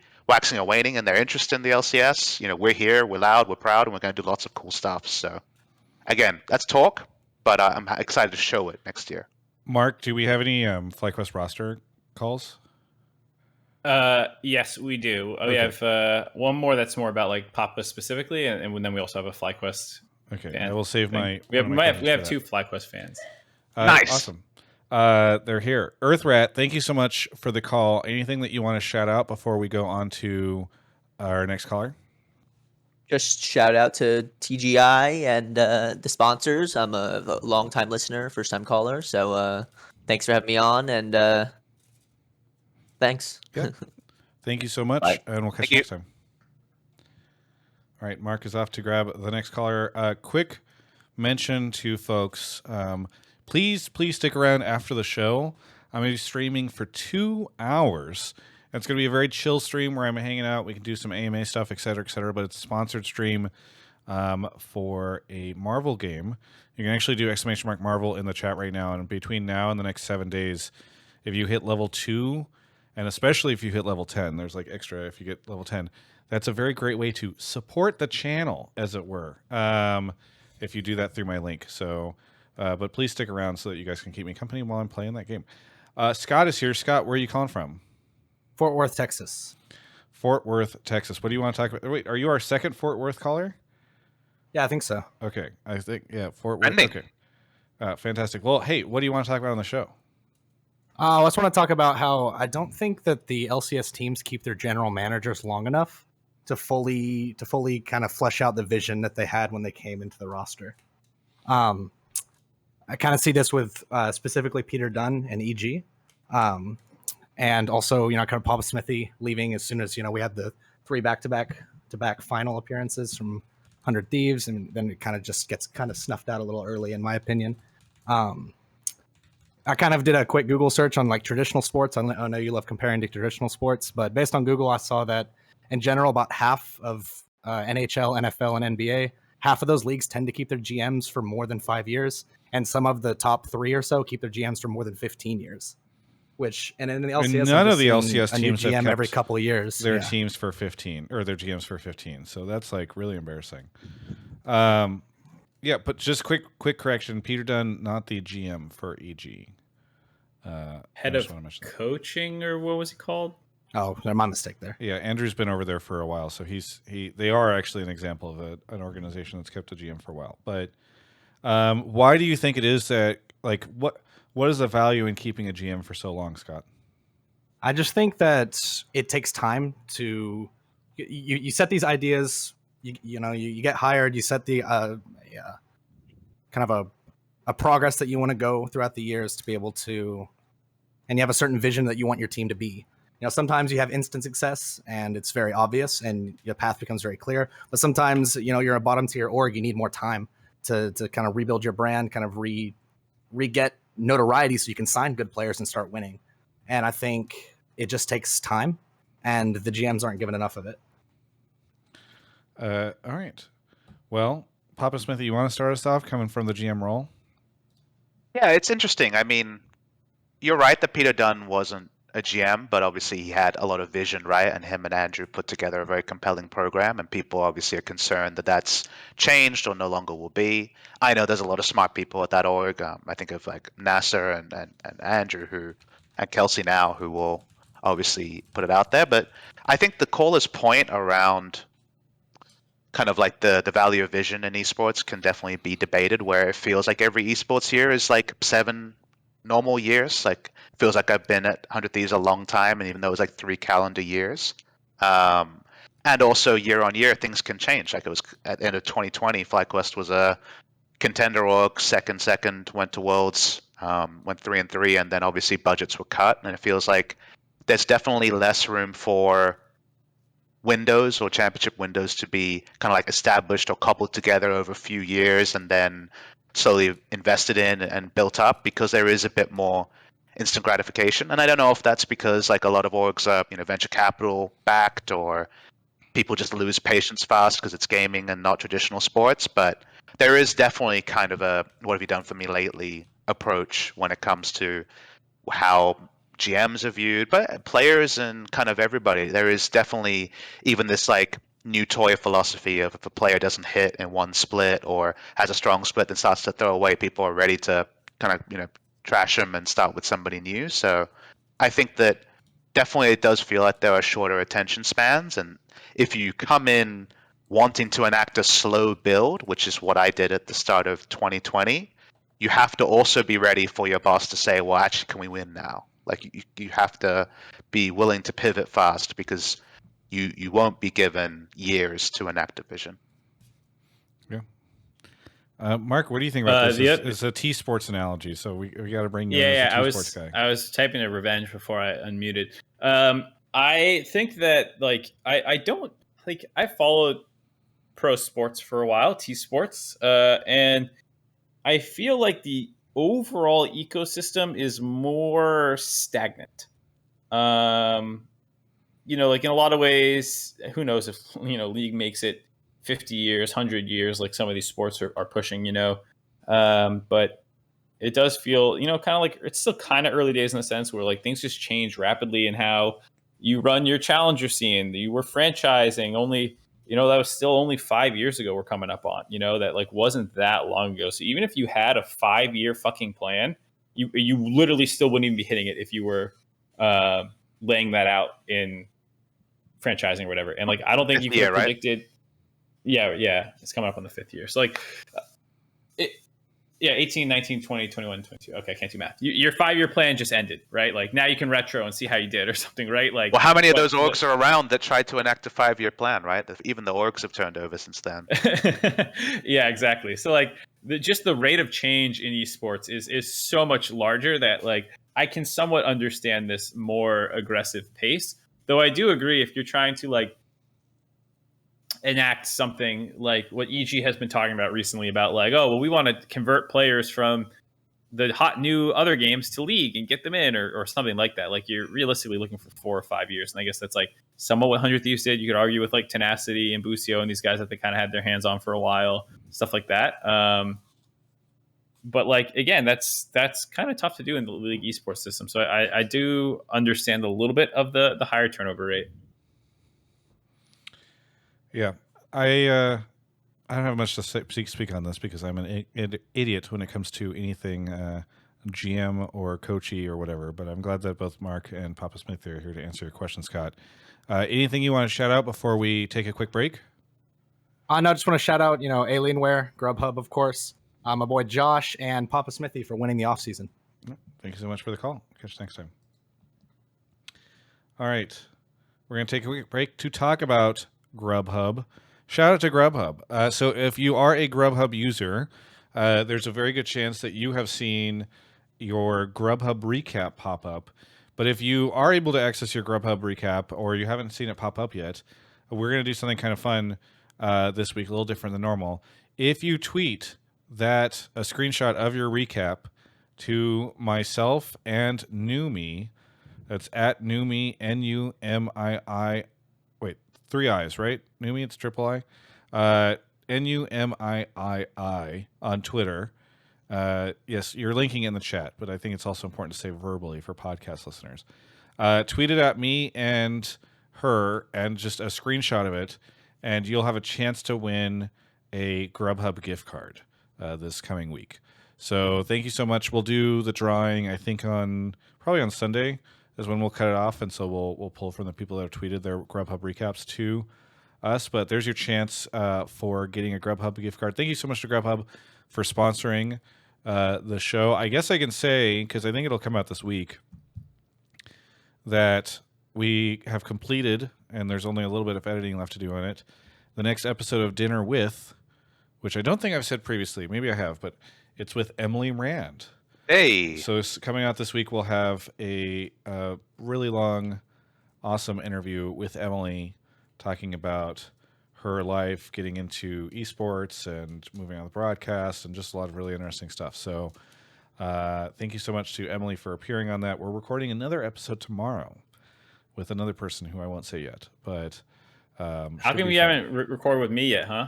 But do you want to? I feel like it's difficult to get you to do things sometimes. What? It's easy. I only record episodes with people who will tell me that they're planning on getting engaged soon, and will tell me about how they've bought the ring and all that stuff. You know? All right. It's got to be somebody I'm particularly close with. Anyway, thank you so much to Grubhub for sponsoring the show, and stay tuned for the Dinner With episode. Also, be sure to get in on that giveaway.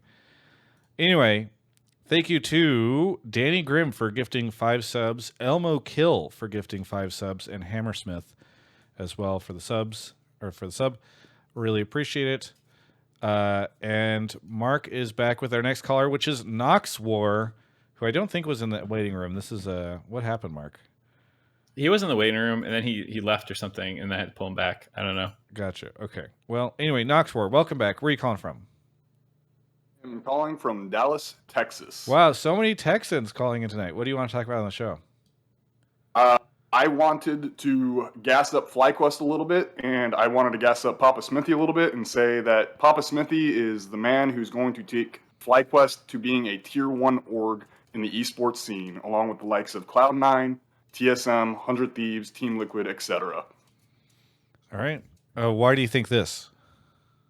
I think in the past years of watching his time on 100 Thieves, as well as just his time on various esports shows, you can tell the intelligence and what he can do with his teams and what he can develop. And I think FlyQuest made a very good choice in bringing him on. And I mean, even the title of his new role, President of Games, right? I think the expansions that we will see into other games or League of Legends in general will bring a lot to FlyQuest, who has generally been regarded as a tier 2 org for the past couple of years, right? And so I think with the expansion, the new owners, so on and so forth, all these are priming up for a perfect formula to bring on a new era of FlyQuest, and that era will bring forth a world where FlyQuest is a household name in terms of esports. All right. PapaSmithy, I know this is a controversial call for you, and it's a tough one, but no, I mean, okay, here's what I will say.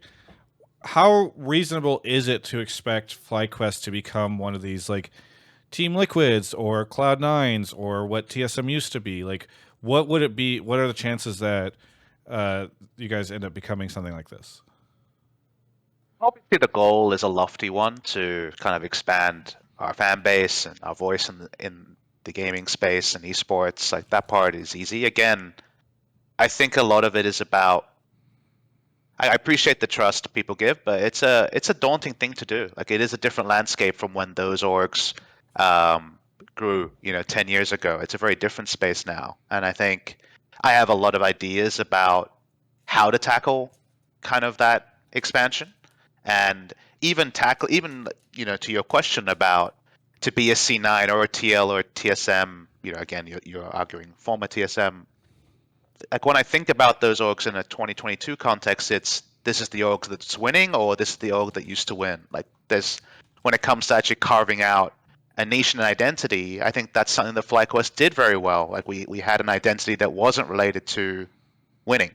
It was an identity around inclusivity and around, the initiatives that we put forward. And I think that's the sort of thing that will always underpin FlyQuest. Like, that part will stay consistent, but then the idea space about where we'd like to go next with more resources, with more funding, with a team that's hopefully going to do very well in the league, it's a pretty daunting one. It's my first time stepping into a leadership position like that, and I want everybody to set really high expectations about what we can become. And I think the first step on that is to get people really invested in our League of Legends team.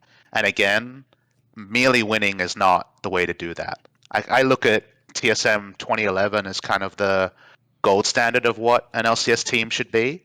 And if and this is a boomer take to a lot of people and a lot of fans aren't around from then, the way I summarize TSM 2011 is that there were 5 very interesting people who I understood what Dyrus was about. I understood what every single player on their roster was about, what their personality was like, their likes, dislikes. They were all interesting separately, and then they would come together to play competitive games together, and I'd follow the group and kind of think about and machinate around how these 5 interesting people would come together with the information I had. And I think that's not how it is these days. It's, that's Cloud9, and Cloud9 to most people is the team that went to Worlds in 2018, or 1 or 2 personalities, or Jack. That's the part that I want to break up. Is I'm going to work really, really hard with our players, with our content people, to build up individual brands for all the players, and that should hopefully drive people to be excited and invested in seeing them succeed on the weekend. That's like currently my big goal there, and I don't think it's something that a lot of teams have thought about too much in the last couple of years. So that's the North Star I'm setting right now. Do you feel like, because I think a lot of people look at 100T, Team Liquid, brands like that, and one of the things that's like people think, oh, big premier esports org has a bunch of big influencers attached to them. 100T in particular, I think, is pretty good at that. Like a fairly decent merch business, a lot of sponsors. They're probably in a lot of different games. Like, how much of that do you think you guys need to get there? I know you mentioned early TSM, but how much of those other things that are those teams have now do you need? So the conversations we're having, right, is if all those things are on the table, what feels right? And I think rushing into committing to a group of influencers or multiple titles before we've even wholly got on top of our home game in League of Legends is a rush, but the answer is going to be case by case. Like, do they fit the FlyQuest? Do they fit the FlyQuest brand? Are they people that are what they would consider endemic for what we're already about? Are they in positions that we want to move into? Like, these are things that we want to be very thoughtful on. But I think that a lot of our apparel is already pretty fire. We had Fiend over at the Esports Awards, and it was great to see her already recognized with a nomination there. Our League of Legends roster, again, feeling good about that. And this job is also speaking to the entire, all the staff that work at FlyQuest and support what we have here already. And it's speaking to them to understand what FlyQuest was, talking to them about what FlyQuest can be, and understanding that we need to all have this mindset of reaching for greatness, pushing for being the org that you can say in the same breath as the other orgs we were mentioning before. So the long answer is that none of that is decided, but all of it's on the table. And Gotcha. so because it's me and because I'm the decision maker, I'm super happy to be, like in a year's time, people can look at what we do and don't do, and they can be like, that's a Papa decision. That's a choice they made rather than kind of a happenstance thing that happens with most other roles. Yeah. Maybe I missed it. I admittedly got distracted for a second there. For this upcoming split and summer split, what do you think goals are for like team in terms of performance?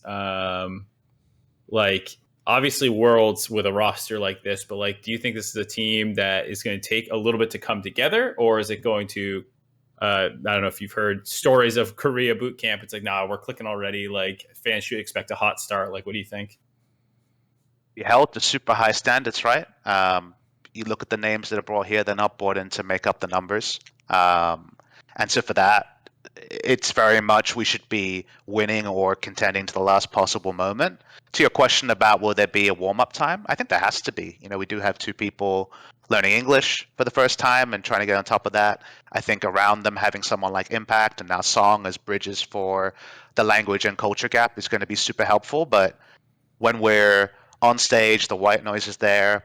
The fans hopefully are there too. Will there be moments where there'll be like a misunderstanding? For sure. I imagine we'll be hot starters but shaky and potentially throw some games in the early weeks. But I don't think that I want to use any excuses about language and stuff like that to affect our final positions. Think of the regular season as some cultural bridging, and then for playoffs we should be winning. And if we're not, I'm going to try and find out why, because expectations should be high. Mark, is this our roster caller? Do we have another one? We have one other kind of FlyQuest caller, but we'll see how that one goes. Okay. Bye. Well, I'll just ask the question then.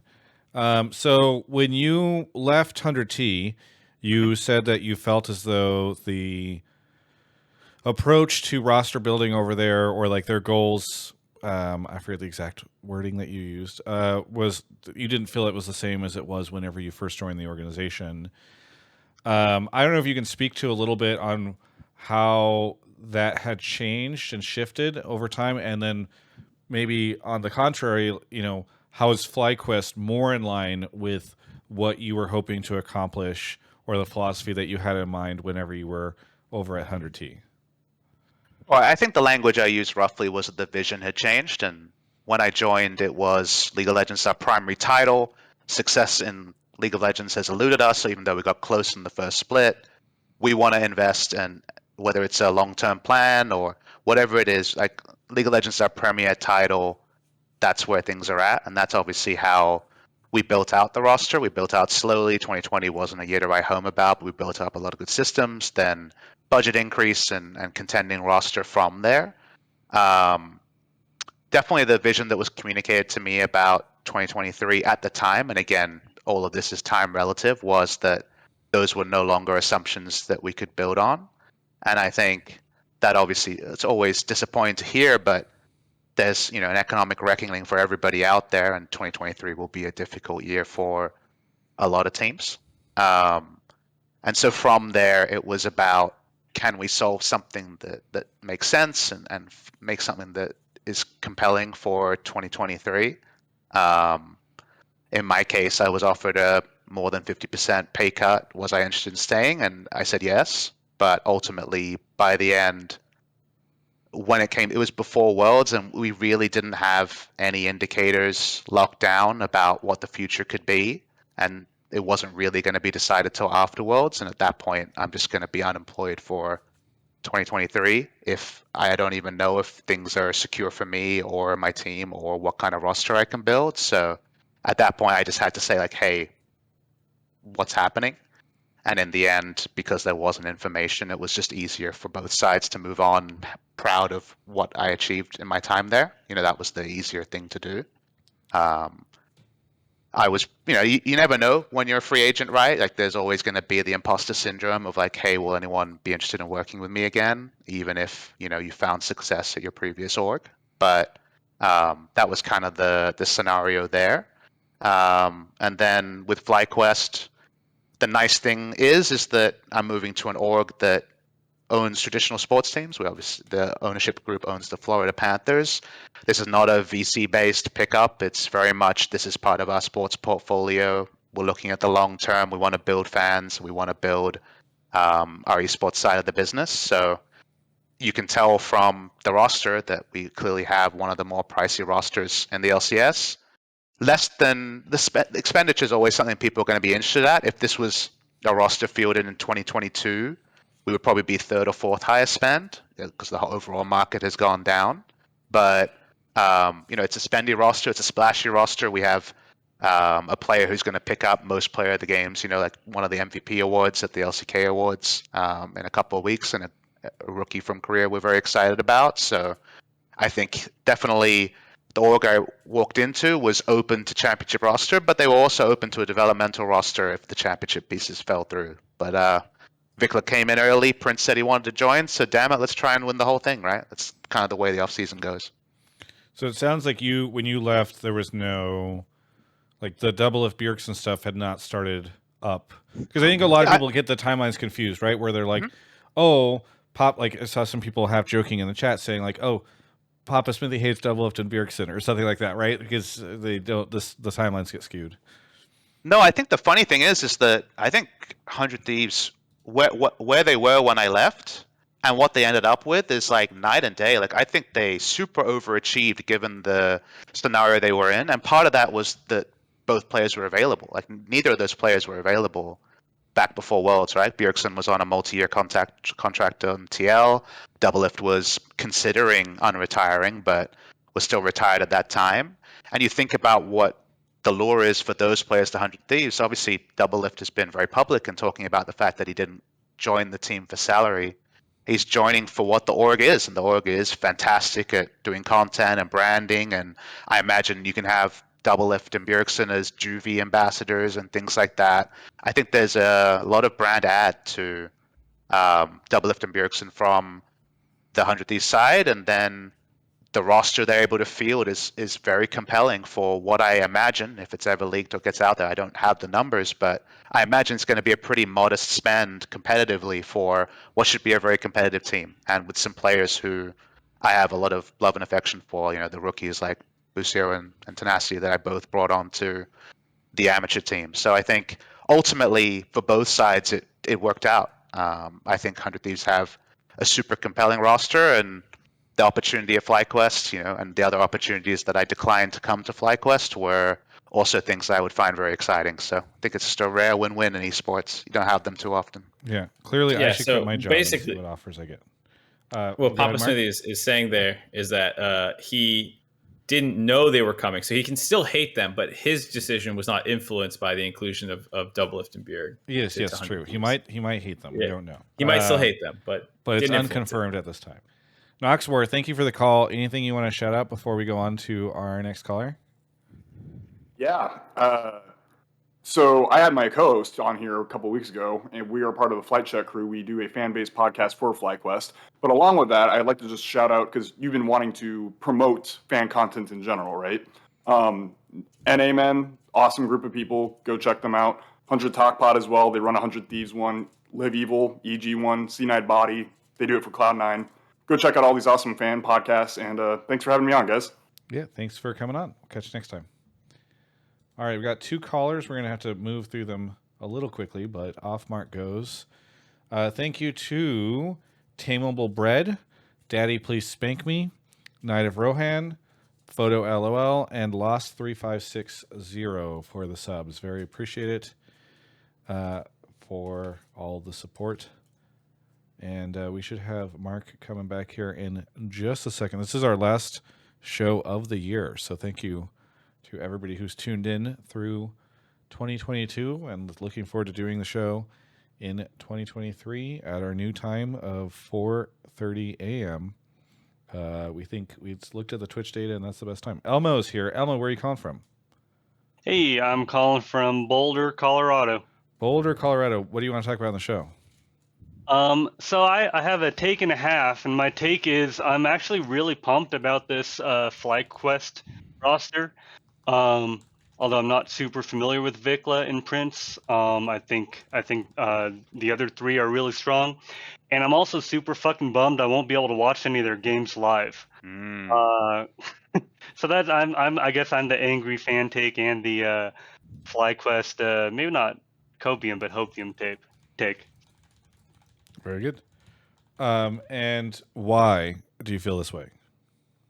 About which part, the FlyQuest or the annoyance towards LCS? But well, the FlyQuest part, really.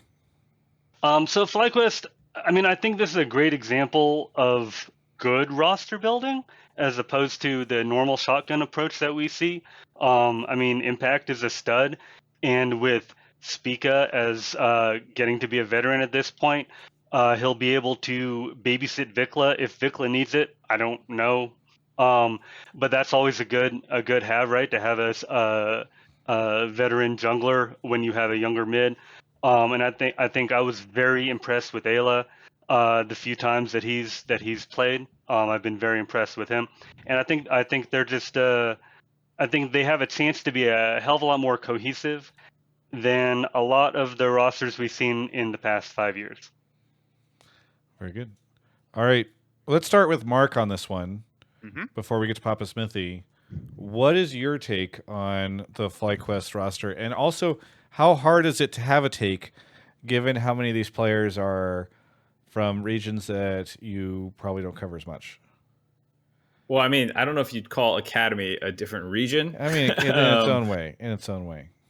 Yeah, I mean, at least the next thing I'll say is Ayla always went far enough in the like Academy finals and proving grounds and stuff to like end up watching him. You know, some of those other guys get knocked down in the first couple rounds. And I'm like, I really don't know what I'm saying about this person, but I watched enough of TLA, and I also am good friends with Spawn. So I'm pretty sold on Ayla. He also had that stint where he subbed in and like looked like one of the best supports in the league on Team Liquid. Very stacked roster, but like they actually looked really good during his time period, which was like maybe the best time period that Team Liquid looked that year, honestly, was when Ayla was in there. No shot at Core JJ, and like obviously a lot of things happened over the course of the year, but like, yeah, I'm very excited for him to finally get the opportunity. I think Speak is just a really hype player, and it just was a tough last year for him, and Impact's obviously the greatest top laner of all time. So like that's 3 really nice building blocks. I think it's not a shotgun approach, but like your 2 carries being Korean imports, very familiar with me when we went Phoenix and Piglet, and I think like the term firepower, like I don't know like a better term for it, but just like you feel like these guys have the ability to just pull games out of their ass sometimes, even if like the coordination is not 100% there, or like you didn't have the great early game. Like sometimes they just make a play and you win a game, and like that is something that is undervalued sometimes. I think like everyone wants like the consistent, everyone wants the big brain macro, and it's like, yeah, well, sometimes your player's an idiot and is caught out of position, but he outplays them and it works out, so who cares? And we'll see if Vikla and Prince can bring a lot of that carry that they were having in the LCK. I will say I still have concerns about like if they can work as well together, but I do think the addition of Song coming over makes that feel a little bit better to make sure that there's some familiarity for Vikla and Prince in the org, as well as, obviously Papa's worked with a lot of Korean players before as well. So I think very, very good job building it. You didn't mention their very suspicious jungler. I didn't mention maybe Spica. Yeah. Very briefly. Very briefly. I mean, I said I was just his last year was tragic. Yeah. I don't know what to say about that. But I don't know. I just thought it was funny to have someone be like, "Yeah, I'm really excited for Papa's new roster. I just can't fucking watch it because of the new time." Yeah. I mean, while we're on the roster stuff, and before we get to the second part about not watching, I know that you were not the one who was directly building the roster, PapaSmithy, but maybe you can talk a little bit about the philosophy and what those conversations were like as it was being built. Well, I'll cannibalize. We have a piece of content coming out later in the week with Nick and I talking about. You have a piece of content coming out? Come on, we did 6 video announcements and another piece of content coming out. I think we're clearly on the fans want content train. Yeah. And I just said we're going to try and make 5 interesting players with FlyQuest content into covering the matches. So we're committing to content. People like content. Please follow the Twitter and YouTube for FlyQuest. But to your point, I think I listened to your takes, Travis, and I think you've been the person kind of like popping the balloon a bit on Mark's optimism around the roster. So I think honestly, like I saw some FlyQuest fans be like, Travis is just a hater. But wait, really?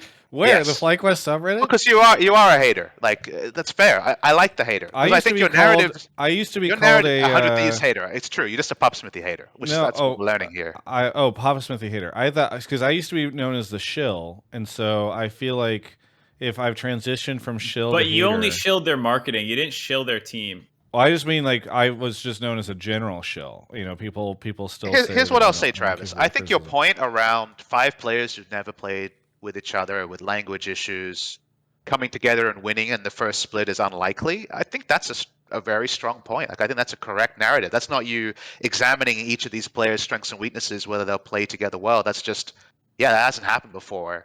Why is it going to happen now? And I think that's a completely fair take on your side. To your question about the roster building philosophy of Nick and something that I support, the biggest thing about this team is that it knows what it wants to be. And by that, I mean that it was built around mid-jungle. So Spica and Vikla are the big points there, with the idea that mid-jungle opens up the side lanes. It's like the simple way of doing it. Mid-jungle are in unison. You push it in, you roam, you dive. There's definitely a lot of early aggression that we're hoping comes together in this roster. Now, it's kind of something that's set in NA and goes to die, but that is the intention. But the roster is probably going to function in a pretty similar way to how Sandbox functioned last year. And again, if you didn't watch LCK, which a lot of our viewers didn't, Prince is probably the most demanding vocal AD that you can ever ask for. Like Dove, when he played top lane for Sandbox, would like give up every wave. It was kind of like season 4 Uzi style. Like all the side lanes go to Prince. The shot calling, Prince is a big shot caller. I'm listening to scrims. Even with his limited English, Prince is the loudest person and talking the most. And Impact is someone who has shown that whether he's got resources or not, he will make it work. This roster is to make Prince the MVP of the league. Like if he's not winning double MVP, we're doing something wrong. So I think Prince is the player that a lot of people will watch. He's a bit of a shit talker.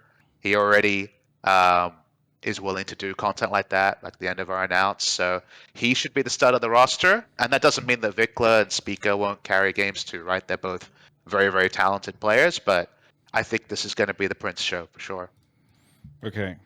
I looked, and it's not on the subreddit, but people in the chat say that it was the Travis hate was on Discord, so I'm now joining the FlyQuest Discord. Look, you don't need to go like Travis. Do we really have this ego thing going on here? He's so insecure. Look at this guy. We just had a chat, and I defended you in the chat. There's literally nothing going on here. Says, if I'm honest, I take Travis's word the least when it comes to rosters. Oh, you're in here defending me. I appreciate this. This was on the 13th. Travis is lame, says McCone. Travis is kind of biased, says Weldon. Not wrong. Travis, are you the sort of person where if you heard someone said something, you have to like chase it up and get all the facts and get really emotionally hurt on things? Is he like that, Mark? He's got a running doc of everything anyone has ever said to him. Oh Ian. boy, he's got the equivalent of the like season 4 Mythy int list. Or I what? don't watch Death Note, Yeah. or anime, but if I did, it would be Death Note. I hear good things. I hear it's philosophically aligned. I saw. I talked about how people thought I was hate reading, and I realized I phrased it wrong. Where I said I like go to subreddits whenever something dramatic happens to see what people are saying about it. And I mean, look, I'm an org person, so whenever you beat TSM, you watch TSM Legends to watch their side of their loss to you, of course, right? That's the thing you do. And people in the comments are like, "Wow, Mark's so salty." And I was like, "Nah, man, it's just kind of fun. I don't know. I'm not. If people want shit talk me too, like, go ahead. I think it's just anything that gets people invested, man." So, Travis, you're just doing a good job. You're making people. You're the heel for FlyQuest. That's fine. Did you see all the CLG clips of me when they put out that video of Yes. like their end of year, like running the I will the say, I roster mean, back? I think PapaSmithy was also kind of saying this, but I don't think anything I'm saying is that controversial. This reminds me of in 2019. Like, I haven't ever had, like, it's been very rare that I'll piss off like an entire community of fans or something. But in 2019, I had the very controversial take that G2 were not the favorites to win Worlds. And by saying, and this was before Worlds started, and by having this take, the G2 fans got very angry with me. That's because it was ridiculous. They just won MSI, Travis. Yeah. What happens when you wear your emotions on your sleeve? I mean, a story I haven't told is for the World Final. I cast that World Final G2 FPX, and we were doing predictions. They asked for my prediction, and I really thought FPX was going to win. So I predicted FPX 3-1. I actually thought it was going to be a 3-0, but I knew that if I was wrong, I was going to look like a complete douche. So I just said 3-1. That was me being weak moment for me. I've been weak before. We've all been weak in predictions because you have to deal with the death threats and the DMs. But regardless, I was very sure FPX was going to win. And then I put in the prediction, and legit, the other EU casters were like completely like basically like raging at me. I mean, how could you say this? And like, you know, it's almost like you're like affecting the result somehow. You know, I was like, hey, I watched the games, and like I'm pretty sure FPX lines up really good against them. So I'm down to be wrong, but like I should vote based on who I think's going to win. So people were really invested in G2 that year, man. That was the closest we've gotten ever.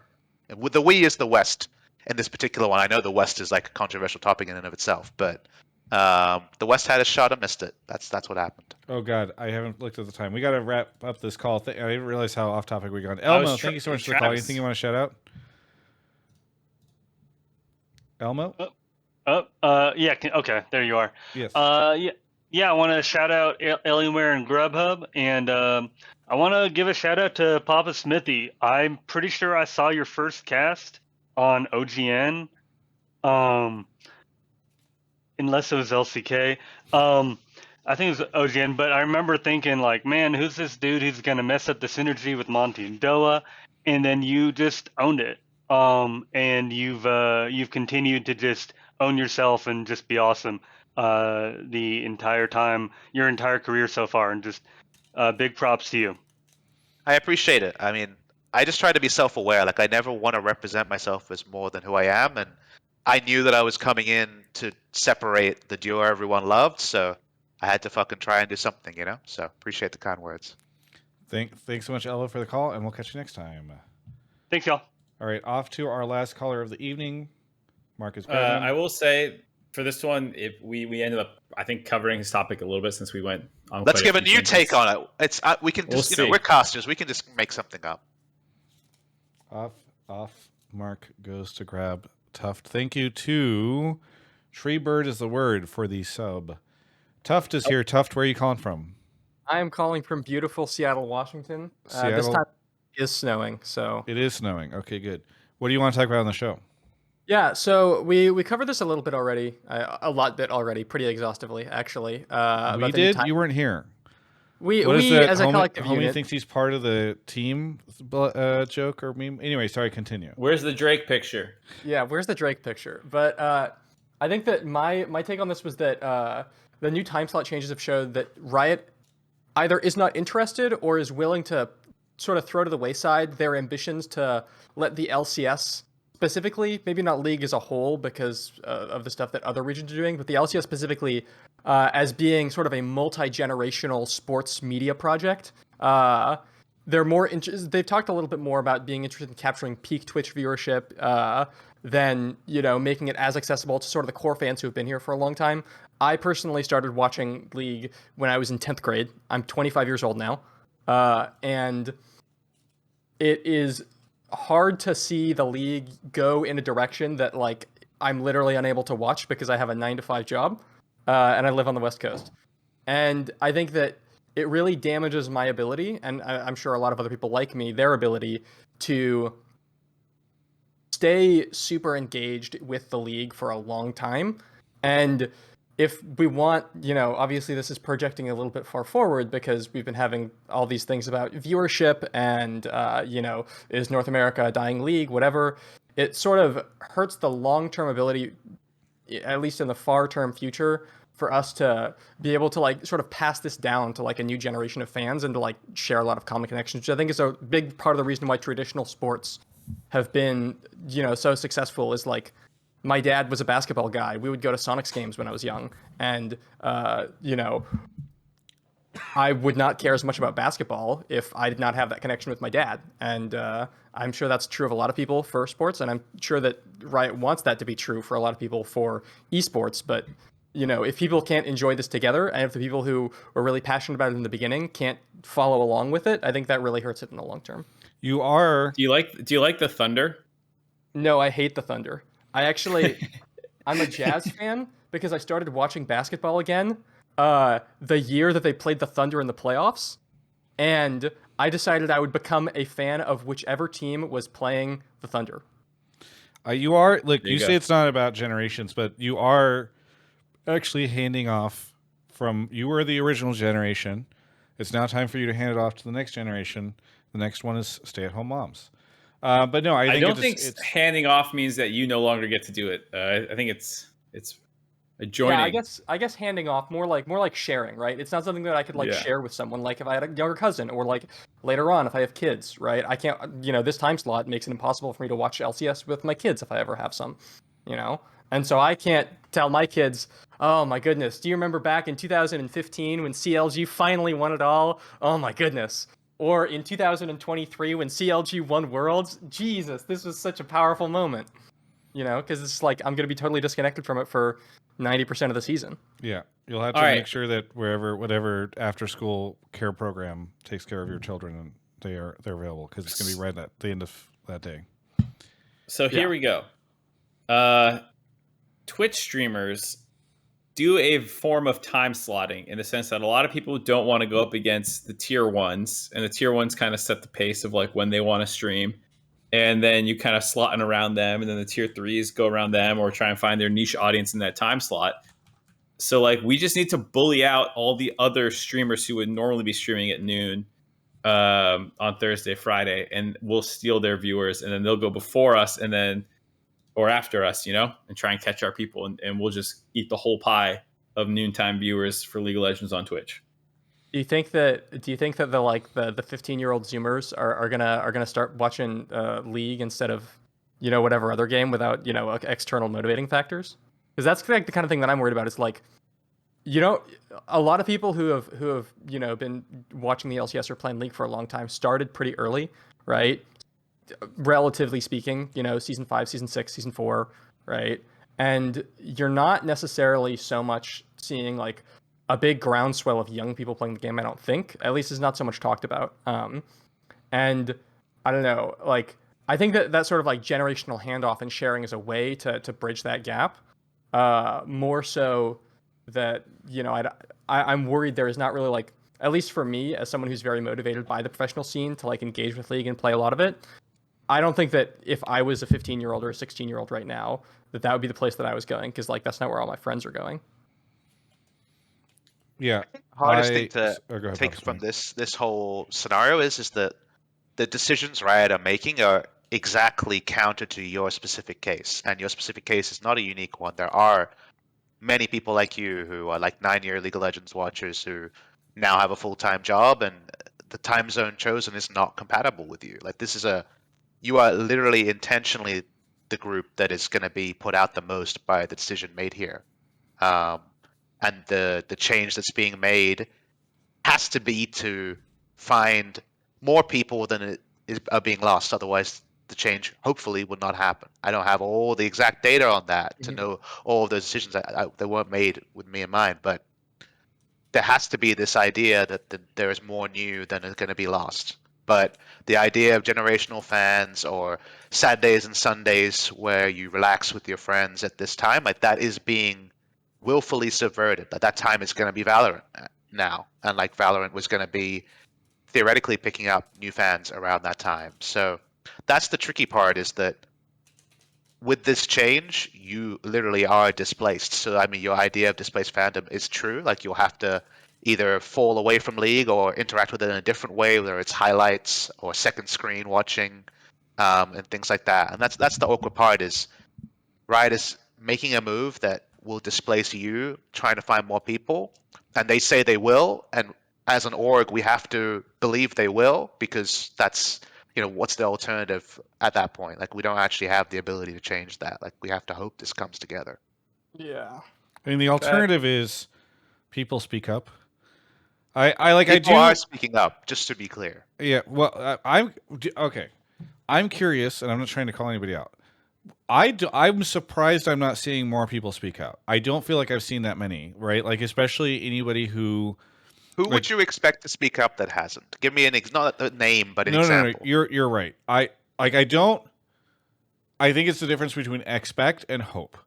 I would love it if the teams came out and said, "Hey, we don't think this is good," or the Players Association, or ideally both. Like, I think that, look, whenever the days were moving between weekends and weekdays, I think that was nuanced, right? Like, there were a lot of people there who were like, "Oh, okay, like, this is actually better for me," or "I'm happy about this," or whatever, even if there were some people that were frustrated.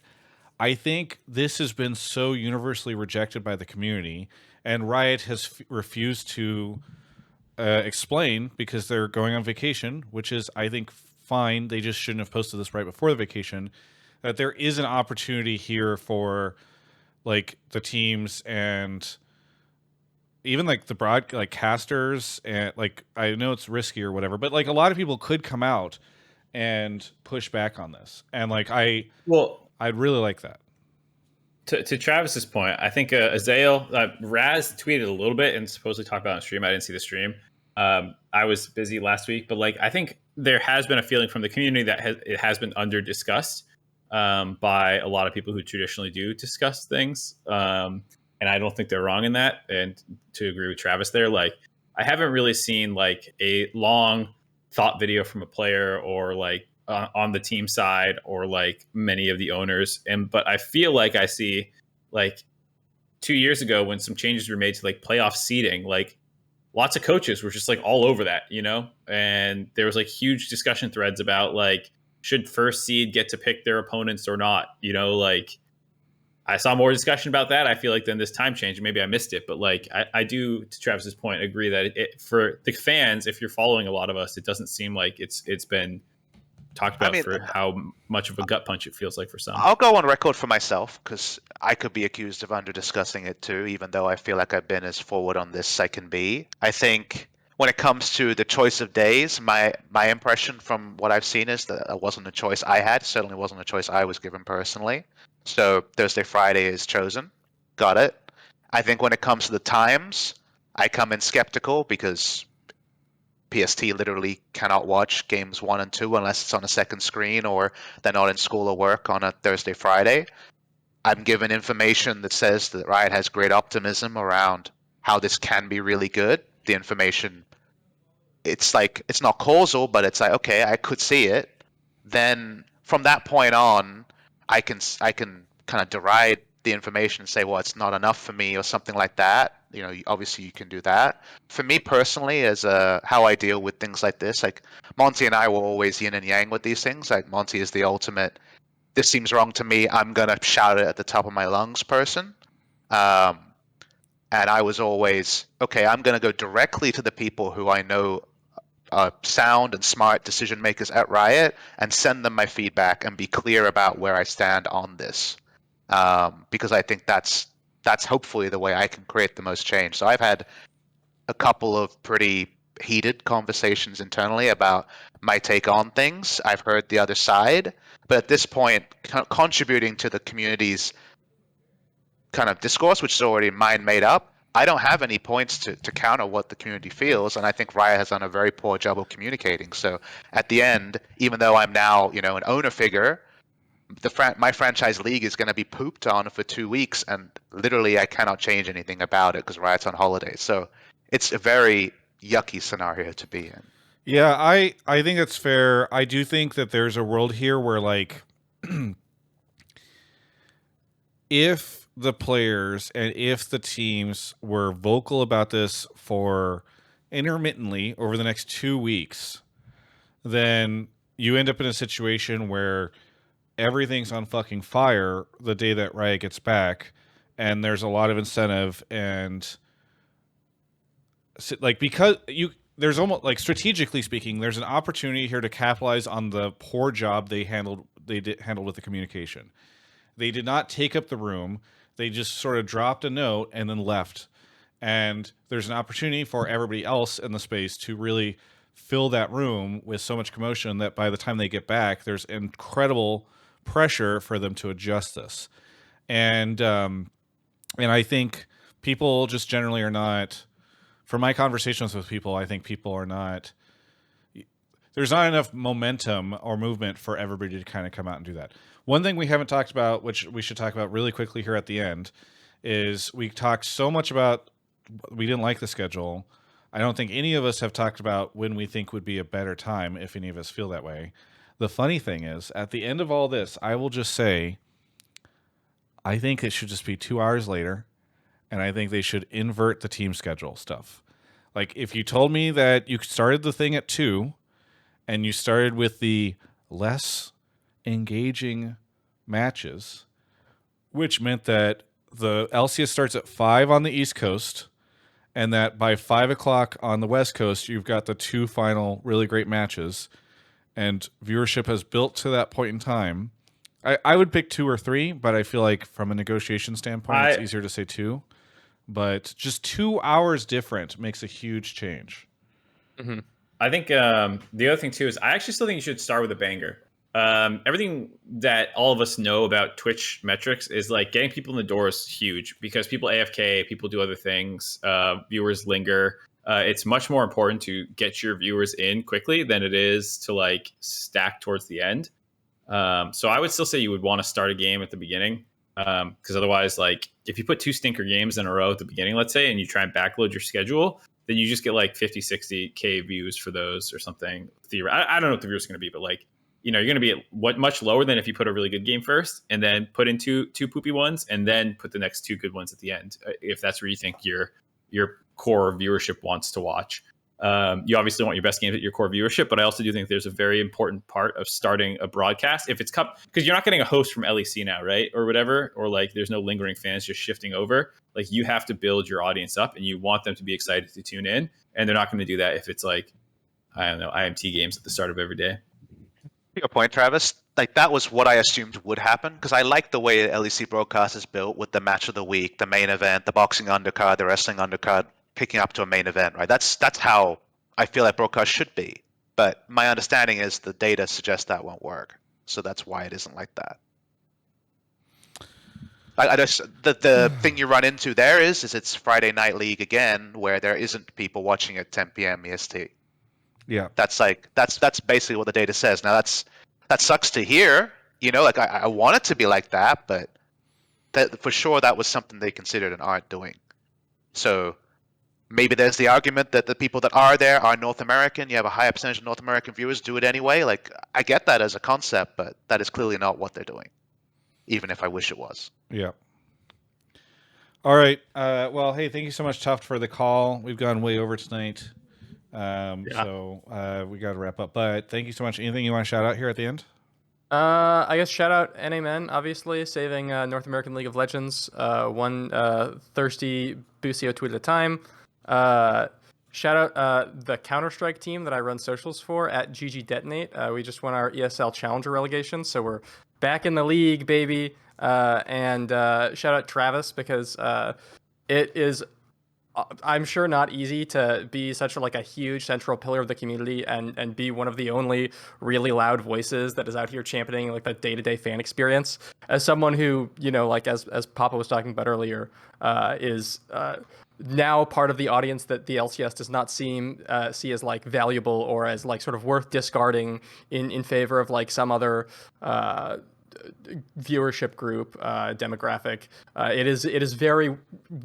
It's nice to know that there are a lot of people in the community who are really out here just fighting the good fight. Yeah, thank you so much for the call. I really appreciate it. Thank you for the kind words. Yeah, of course. Yeah. All right.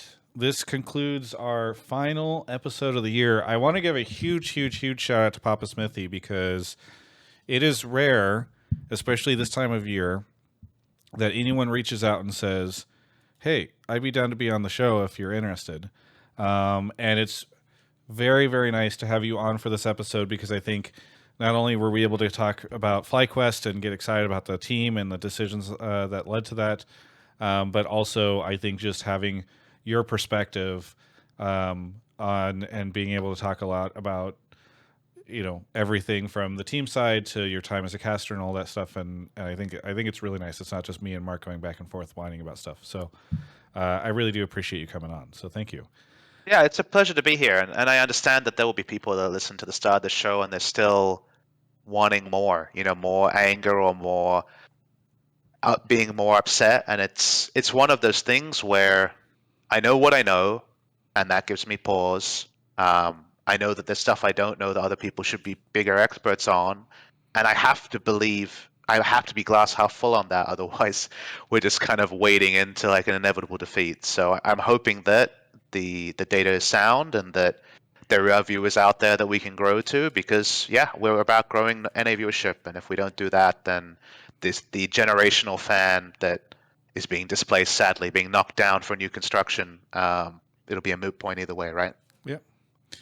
Mark, what do you want to shout out, plug here at the end? Shout out Ashley, my fiance. It's been weird, dude. I'd say that's one of those shifts where you're just One word to say though, the double E with the accent sounds good to say out loud. It was funny. Sunday we were both just unable to do anything. She's this weird shock where she's like, "Why do I have a ring on my finger? What the hell is this?" So it's been fun. But yeah, I'll be doing a blame game this week, talking all about this. I might do one also on the talking FTX all about thing. the engagement. No, the fucking. Who's to blame for this engagement I find myself in? Boo. But yeah, those two videos. What were you gonna say? I said it. You just didn't fucking hear it because you're talking over me. Go ahead. What's your shout out? I was distracted by Zajeff's sub. Thank you, Zajeff. Okay, PapaSmithy, what do you want to shout and plug?